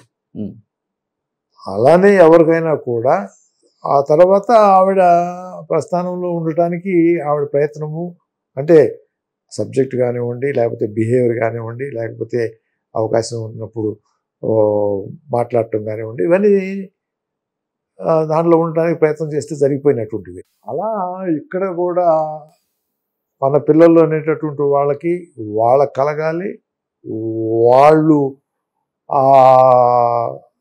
అందిపుచ్చుకోవాలి, వాళ్ళు దానిలో ముందుకు వెళ్ళేటటువంటి స్థాయి ఉంటే మేము సంతోషిస్తాము. అంతేగాని ఇదేదో వారసత్వంగానో లేకపోతే ఇదేదో మనం తీసుకెళ్ళి తోసి కూర్చోబెట్టడము, ఇటువంటి వ్యవహారాలు నడవు. ఆ గౌరవ స్థానాన్ని అందిపుచ్చుకోవడానికి వాళ్ళు ప్రయత్నం చేసి వాళ్ళు చేసుకుంటే మనకి అభ్యంతరం లేదు. కానీ ఇప్పుడు రాజకీయాలు అంటే మినిమం ఎమ్మెల్యేకి కూడా 50 నుంచి 60 కోట్లు అవుతున్నాయి కాన్స్టిట్యున్సీలలో. అంటే అప్పుడు రాజకీయానికి ఇప్పుడు రాజకీయానికి నక్కకి నాగలోగా తేడా ఉంది సార్. ఏమనిపించింది ఇప్పుడు మీరు 2019లో కూడా కంటెస్ట్ చేస్తున్నారు కాబట్టి? 2019లో నేను డబ్బు ఖర్చు పెట్టాను, అప్పుడే ఓడిపోయాను. మిగతా అప్పుడు ఎప్పుడు డబ్బు ఖర్చు పెట్టాల. ఓకే, ఊరికే పోయి నేను ఎప్పుడు కూడా నామినేషన్ నామినేషన్ ఒక 10 మంది 20 మందితో 2 కార్లతో వెళ్ళి నామినేషన్ వేసి వస్తా. నామినేషన్ అంటే వందల వేల కార్లు పెట్టుకుని డబ్బులు ఖర్చు పెట్టుకుని నామినేషన్కే ఎన్నో కోట్లు అవుతున్నాయి. కొత్తగా అనిపించిందా? సినిమాటిక్ రేంజ్ లో అనిపించింది అన్ని. అసలు ఎందుకు అంటే ఎక్కడికి వెళ్తుందో తెలియట్లేదు, ఎందుకు ఉండాలో తెలియట్లేదు, అవసరమా అనేది కూడా తెలియట్లేదు. బట్ రావాలనే కోరిక అయితే మీకు ఉంటుంది కదా డెఫినెట్ గా యాజ్ ఎ ఫాదర్ గా. ఫాదర్ రోల్ కన్నా కూడా ఇక్కడ ఈ పబ్లిక్ లైఫ్ అనేటటువంటి ఉంది. ఈ పబ్లిక్ లైఫ్ బాధ్యత కలిగినటువంటి వ్యవహారం. ఎగ్జాక్ట్లీ. సో ఆ బాధ్యతలోకి అవకాశం ఉన్నప్పుడు ప్రతి ఒక్కళ్ళు కూడా ప్రయత్నం చేసుకోవడం తప్పేం లేదు, కానీ దానికి తగినటువంటి విధంగా ఎక్విప్ అవ్వాలనేటటువంటిది నాకు ఉద్దేశం. నేను యాక్చువల్గా ఇప్పుడు నేను జస్ట్ చెప్తున్నాను, ఇందాక ఒక అబ్బాయి వచ్చిపోయాడు నాకు, గణేష్ అనే కుర్రాడు. మామూలుగా చాలా పేద కుటుంబం ఆ అబ్బాయి నాకు ఒక రకంగా ఒక ఇన్స్పిరేషన్ ఇచ్చిపోయాడు నాకు. నేను మామూలుగా మానుకున్నాను కదా ఇదంతా, ఈ పబ్లిక్ లైఫ్ లేకపోతే ఇదో. ఒక పాయింట్ చెప్పాడు, సార్ ఈ ఎమ్మెల్యేలు పార్టీ మారితే పోతుందనే ఒక చట్టం ఉంది, డెమోక్రటిక్ ఆర్గనైజేషన్ పెట్టుకున్నాడు, దాని మీద ఫైట్ చేస్తా ఉన్నాడు. ఇక్కడి నుంచి నడిచి పార్లమెంటు దాకా వెళ్ళి నేను ఈ ఇష్యూ మీద నేను ఎంపీలని అందరినీ కలిసి చట్టం మార్చాలనేటటువంటి దానికోసం ప్రయత్నం చేయాలని వచ్చాను సార్ అన్నాడు. చిన్న కూర 25 ఏళ్ళు 28 ఏళ్ళు ఉంది మదనపల్లి అంట. సో ఏంటా నువ్వు అంటే, మీ సాయం కావాలంటే నేనేం చేయాలంటే, మీరు 2 విషయాలు నాకు నచ్చారు సార్ అని చెప్పుకుంటూ ఏదో చెప్పాడు. నేను చేసినటువంటి నేను పెన్షన్ వదులుకున్నాను, పెన్షన్ అనేది ఇదొకటి, అదొకటి, రెండులో మార్పు కావాలని అతను. ఈ ఆ పార్టీ మార్చే దానికి ఒక ఎమ్మెల్యే మారితే 82లో ఆదియార్ అత్తయ్య నారాయణ పార్టీ మారకపోతే, పార్టీ మారినప్పుడు వాళ్ళ ఎమ్మెల్యేల పదవులు తీసేయకపోతే నేను రామారావు గారితో వివేదించంటే ఆయన గట్టిగా చెప్తే అంటే వాళ్ళని పార్టీలోంచి తీసేసాడు. అది తెలుసు కదా మీకు? తెలుసు కదా. సో అది గుర్తు చేసి మీరు దానికి వ్యతిరేకం కాబట్టి మీ దగ్గరికి వచ్చాను సార్, ఎవరైనా పార్టీ మారితే ఎమ్మెల్యేలు పోతాయి కదా, ఇప్పుడు ఏంటి సార్ వీళ్ళు ఇన్ని పార్టీలతో ఎంపీలు అవుతున్నారు, మినిస్టర్లు అవుతున్నారు, స్పీకర్ దగ్గర ఏమో తేలనివ్వడు, ఇదేంటి సార్ అని చెప్పి అంటే, మరి నాకు కూడా ఇష్టమేనయ్యా, మరి నువ్వు చేస్తున్నావు, నేను వచ్చి నీకు ప్రెస్ కాన్ఫరెన్స్ పెట్టో లేకపోతే ఇంకోటో చెప్పమంటే నేను దూరంగా ఉన్నాను, నాకు సంబంధం లేదు ఇది. కానీ నువ్వు తీసుకున్నటువంటి కాజ్ కనుక 1 నిమిషంలో చేసేటటువంటి పద్ధతి ఉంది, అందువలన నువ్వు 4 రోజులు అయిన తర్వాత నేను అది సాధ్యం అట్లా అవుతుందో నేను చెప్తాను, చేద్దాం కలిసి అని. అయితే నేను వచ్చి పబ్లిక్లో ఇది చేస్తున్నామని చెప్పడానికి నేను రాను, నీతోటి పాదయాత్ర లేకపోతే ఇంకోటి పాదయాత్ర చేసి ఢిల్లీ దాకా వెళ్తా అన్నాడు. అటువంటివో లేకపోతే ప్రెస్ కాన్ఫరెన్స్ పెట్టి రాను నేను, ఉద్దేశం మంచిది కాబట్టి నువ్వు చెప్పావు కాబట్టి నువ్వు ప్రయత్నం చెయ్యి అని చెప్పి పంపించాను. అంటే ఆల్మోస్ట్ దూరంగా ఉన్నటువంటి వాడిని మళ్ళీ లాగాడు నన్ను కొంచెం. ఓకే, చాలా తప్పు కదా.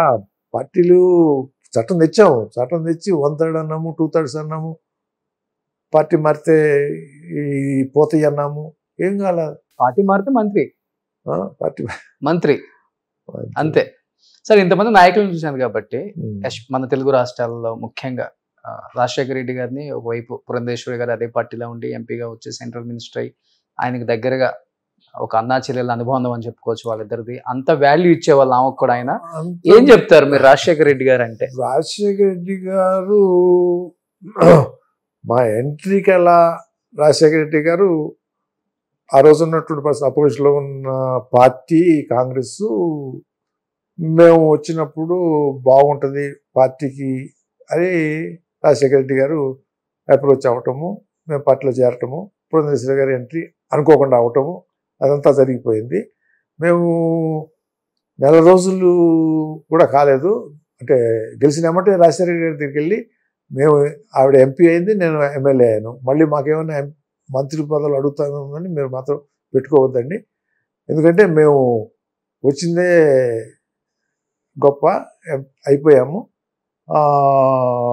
You are free at your description అని చెప్పేసి వచ్చాం. ఆ తర్వాత రాజశేఖర రెడ్డి గారిని నేను కలిసింది 5 సంవత్సరాల పీరియడ్. 5 సార్లు మాత్రమే కలిశాను నేను. ఆ 5 సార్లు వెళ్ళి నేను కాగితం పెట్టుకుని వెళ్ళలేను నేను ఇప్పుడు కూడా రాజశేఖర రెడ్డి గారి దగ్గరికి. ఒకసారి ఏంటంటే ఆరోగ్యశ్రీ పెట్టినప్పుడు ఆరోగ్యశ్రీ పథకం అనేటటువంటి దాని యొక్క ఇంపార్టెన్స్ నాకు యాజ్ ఎ మెడికల్ డాక్టర్గా, యాజ్ మినిస్టర్గా ఎంత గొప్ప కార్యక్రమం అనేటటువంటి అప్రిషియేట్ చేయడానికి వెళ్ళాను. అలానే శాచురేషన్ అని చెప్పేసి రేషన్ కార్డ్స్, హౌసింగ్, ఆరోగ్యశ్రీ ఈ విలేజెస్లో పెట్టి దాన్ని పూర్తి చేయటం అనేటటువంటి ప్రోగ్రామ్ ఒకటి చేశాడు. అది కూడా ఇర్రెస్పెక్టివ్ ఆఫ్ పార్టీ ఎవరికైనా ఇవ్వచ్చు అని దాన్ని ఒకసారి అప్రిషియేట్ చేయడానికి వెళ్ళాను. ఇంకొకసారి మా కాన్స్టిట్యున్సీలో పర్చూరులో ఒక 350 కోట్ల ప్రాజెక్టు నాకు తెలియకుండా శాంక్షన్ అయిపోయింది. ఏంటంటే అది గుళ్ళకమ్మ, నల్లమడ నుంచి గుళ్ళకమ్మకి ఒక కాలువ తవ్వటం అంట, ఒక పై లెవెల్లో వాటర్. అది ఎవడో వెళ్ళి రాజశేఖర రెడ్డి దగ్గర శాంక్షన్ చేయించుకున్నాడు. కడప నుంచి ఎవడో వచ్చి వాడు కాంట్రాక్టర్ వచ్చి చేయించుకున్న పని అది. నాకు అవసరం లేదు. మాకు 350 కోట్ల ప్రాజెక్ట్ అంటే 10% కమిషన్, 5% కమిషన్ ఇస్తారు ఎమ్మెల్యేకి. దిస్ ఇస్ ప్రాక్టీస్ ఆ రోజుల్లో. ఏ జలయజ్ఞం అయినా కూడా లోకల్గా ఉన్నటువంటి వాళ్ళకి కమిషన్, అక్కడ కమిషన్ ఇది. అలా మాకు ఊళ్ళ మీద నుంచి కాలువ దూవుతావు ఏంటండి ఇది, కాలువ అవసరం లేదు. ఈ నల్లవాళ్ళ కింద ఇన్ని లిఫ్ట్ ఇరిగేషన్ స్కీమ్స్ నా టైంలో నేను చేసినాయి. ఆ స్కీమ్స్కి నీళ్ళన్నీ తగ్గిపోతాయి. ఇక్కడ దీని కింద ఇంత పొలాలను మీరు డ్రై చేసేసి మీ నీళ్ళని తీసుకెళ్ళి గుళ్ళకమ్మ, అవసరం లేనట్టు గుళ్ళకమ్మలోకి డైవర్ట్ చేసి ఒక కాలువ తవ్వుతానికి 350 కోట్లు శాంక్షన్ చేసేసి, ఇలా అయితే నేను ఉద్యమం చేస్తానండి, ఇది క్యాన్సిల్ చేయాలండి అంటే ఆయన చూశాడు. ఎవరైనా వచ్చి 350 కోట్లు కాన్స్టిట్యున్సీలో ప్రోగ్రామ్ ఉంటే ఎవరైనా వచ్చి హర్షిస్తారు కదా. 2 విధాల ఏదో ప్రాజెక్ట్ నచ్చిందని డబ్బులు వస్తాయండి రెండింటిలో. ఇది వచ్చాడండి. అవసరం లేదు బాబు, మాకు అనవసరమైనటువంటి నష్టం జరుగుతుంది ఒక పక్కన, ఇంకో పక్కనేమో ఈ వాడెవడో వచ్చి కాంట్రాక్టర్ మా దగ్గర ఇలా అంటే కుదరదు అని చెప్పి అంటే నేను 2 సార్లు వెళ్ళి చెప్తే ఆఫీసులను బెదిరిస్తే అప్పుడు క్యాన్సిల్ చేశారు. సో అదొకసారి. ఇంకొకసారి ఎందుకు వెళ్ళామంటే మాకు ఒక ల్యాండ్ ఉంది ఇక్కడ, ఒక ల్యాండ్ గచ్చిపల్లిలో నేను ల్యాండ్ కొన్నాను. కొంచెం డిస్ప్యూట్ ఉందని, గవర్నమెంట్కి సంబంధం లేదు, 2 పార్టీస్ మధ్య ఇది. అది కోర్టులో మాకు వచ్చింది. వస్తే అప్పీల్ వెళ్ళాలి. ఎవరు? కోర్టు అప్పీల్కి వెళ్ళాలి. గవర్నమెంట్ కూడా క్లెయిమ్ చేస్తుంది. సుప్రీంకోర్టుకి వెళ్ళాలి. సుప్రీంకోర్టుకి వెళ్లకుండా నేను చేస్తానని చెప్పి వాళ్ళ బావమరిది, రాజశేఖర రెడ్డి గారి బావమరిది, కడప పేరేంటి, రవీంద్రారెడ్డి, ఆయన మధ్యలో ఎంటర్ అయిపోయి నాకింత బాగా ఇవ్వండి, government will not go to the supreme court so that you can share అని చెప్పి. నేను అప్పుడు వెళ్ళి రాజశేఖర రెడ్డి గారికి ఏం చెప్పారంటే, మామూలుగా ఇటువంటి వాటిలో government has to fight, appeal వెళ్ళాలి.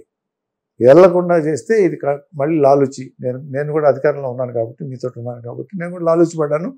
అప్పీల్కి వెళ్ళకుండా చేసుకోగానే నాకు వస్తే చెడ్డపేరు. You go to the supreme court and ask him not to interfere in it. 5 సార్లు వెళ్ళాను నేను ఆయన దగ్గర. అంతే. ఎప్పుడు అడ్వాంటేజ్ తీసుకోవాలని అనుకోలేదు అసలుకి.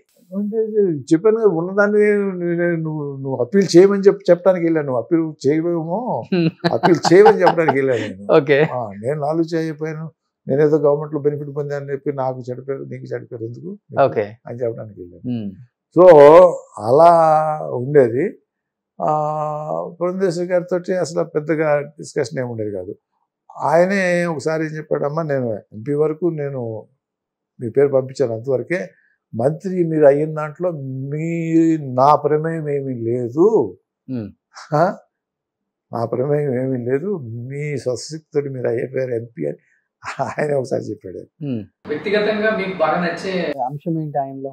ఒక రాజకీయ నాయకుడిగా పక్కన పెడితే అంటే క్విక్ యాక్షన్ ఉంటుంది. ఎన్టీ రామారావు గారు అట్లా క్విక్గా ఉండేది.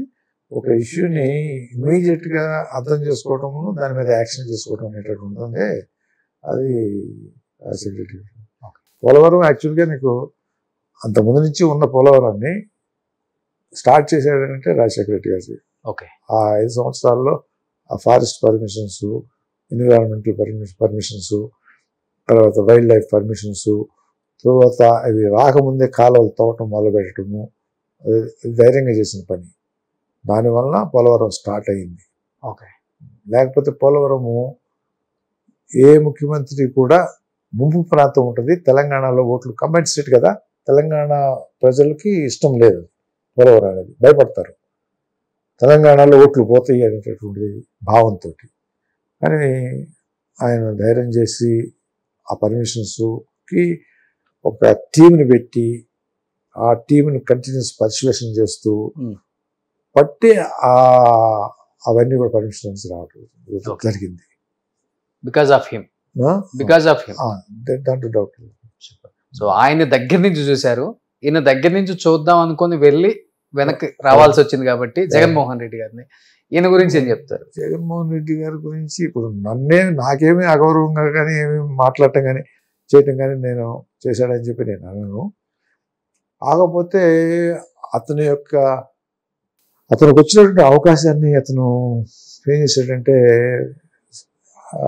పుణికి పుచ్చుకోలేదు అనేది నా భావన. ఎంతో చక్కగా పరిపాలన చేసుకోవాల్సినటువంటి వ్యక్తి కక్షలు పెట్టుకుని దాడులు చేయటము, జైలులో పెట్టడము,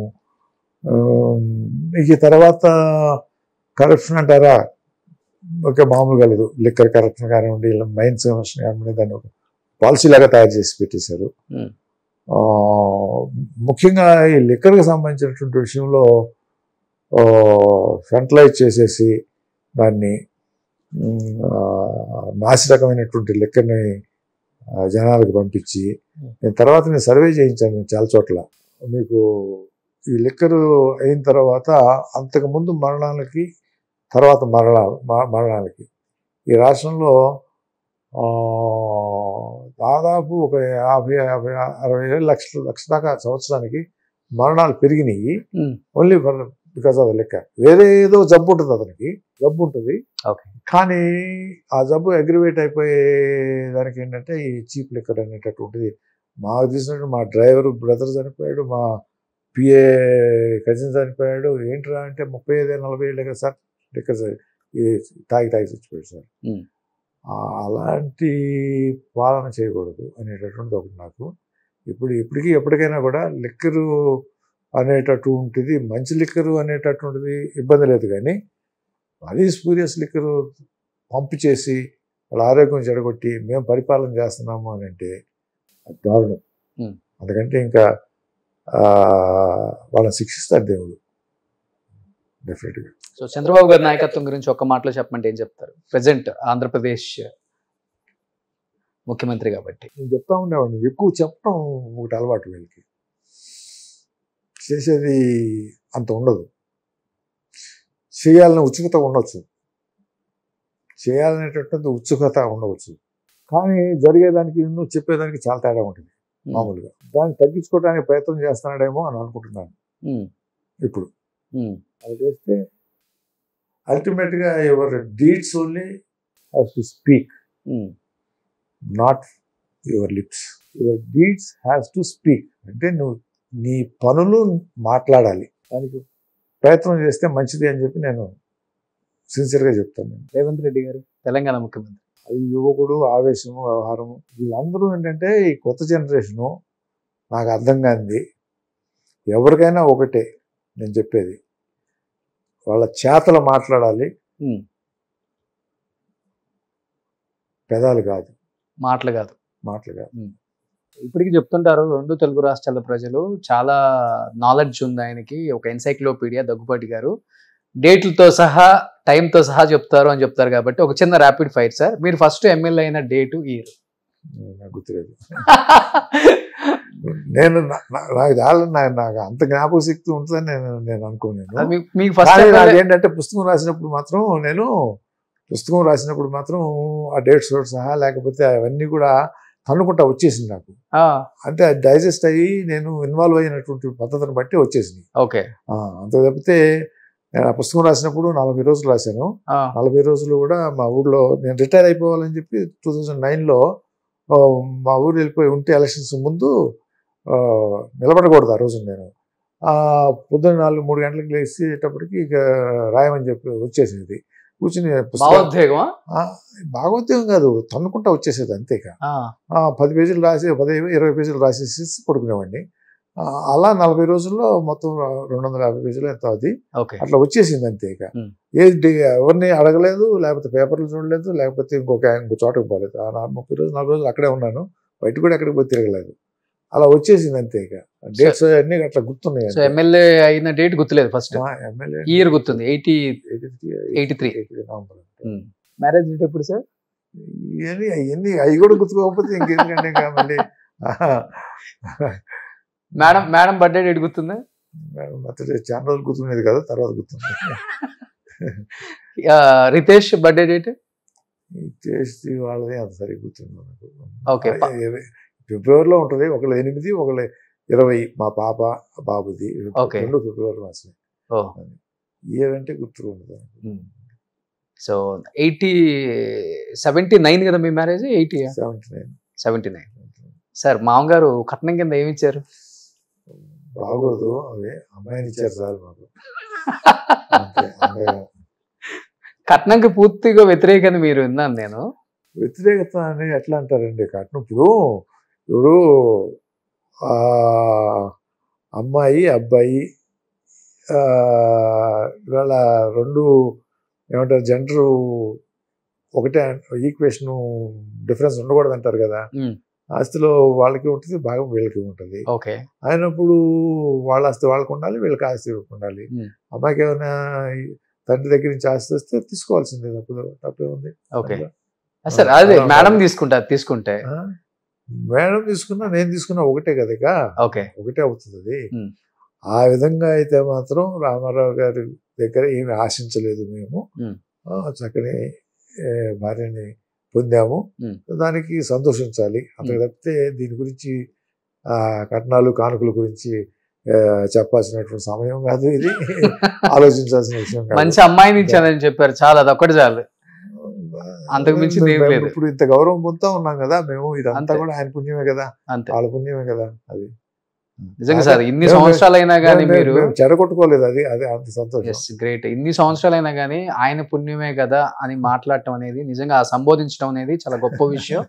ఇప్పటికి అలానే ఉన్నారు కాబట్టి మీ మర్యాద, మీ గౌరవం ఏమాత్రం తగ్గలేదు సార్. ఎక్కడా కూడా తెలుగు ప్రేక్షకుల్లో ఎప్పుడు సుస్థిరంగా అలానే ఉండిపోతారు. దగ్గుబాటి వెంకటేశ్వరరావు అనే ఒక పేజీ అలానే ఉంటుంది వాళ్ళ మైండ్లో, మనసులో. సో హ్యాపీ జీవితాన్ని మీరు లీడ్ చేస్తూ ఉన్నారు, హ్యాపీగా ఉన్నారు, హెల్దీగా ఉన్నారు. ఫస్ట్ కల్మషం లేకుండా ఉన్నారు, ఆజాత శత్రు అని ఒక పేరు తెచ్చుకున్నారు. సో ఏ పార్టీ వాళ్ళైనా కానీ వెంకటేశ్వర గారితో మనకెందుకురా అనుకునే వాళ్ళే లేరు. ఎవరైనా కానీ కనిపిస్తే ఎలా ఉన్నావు అని ప్రేమగా మాట్లాడే వాళ్ళని మీరు సంపాదించుకున్నారు. కాబట్టి మీ ఆస్తి వెలకట్టలేనిది సార్. ఈ ప్రేమ, ఆప్యాయత అలానే ఉండాలని, మీరు కూడా ఇలానే ముందుకు వెళ్తూ చాలా మందికి మార్గదర్శకంగా నిలవాలని మనస్ఫూర్తిగా కోరుకుంటున్నాను వెంకటేశ్వర గారు. Thank you very much. So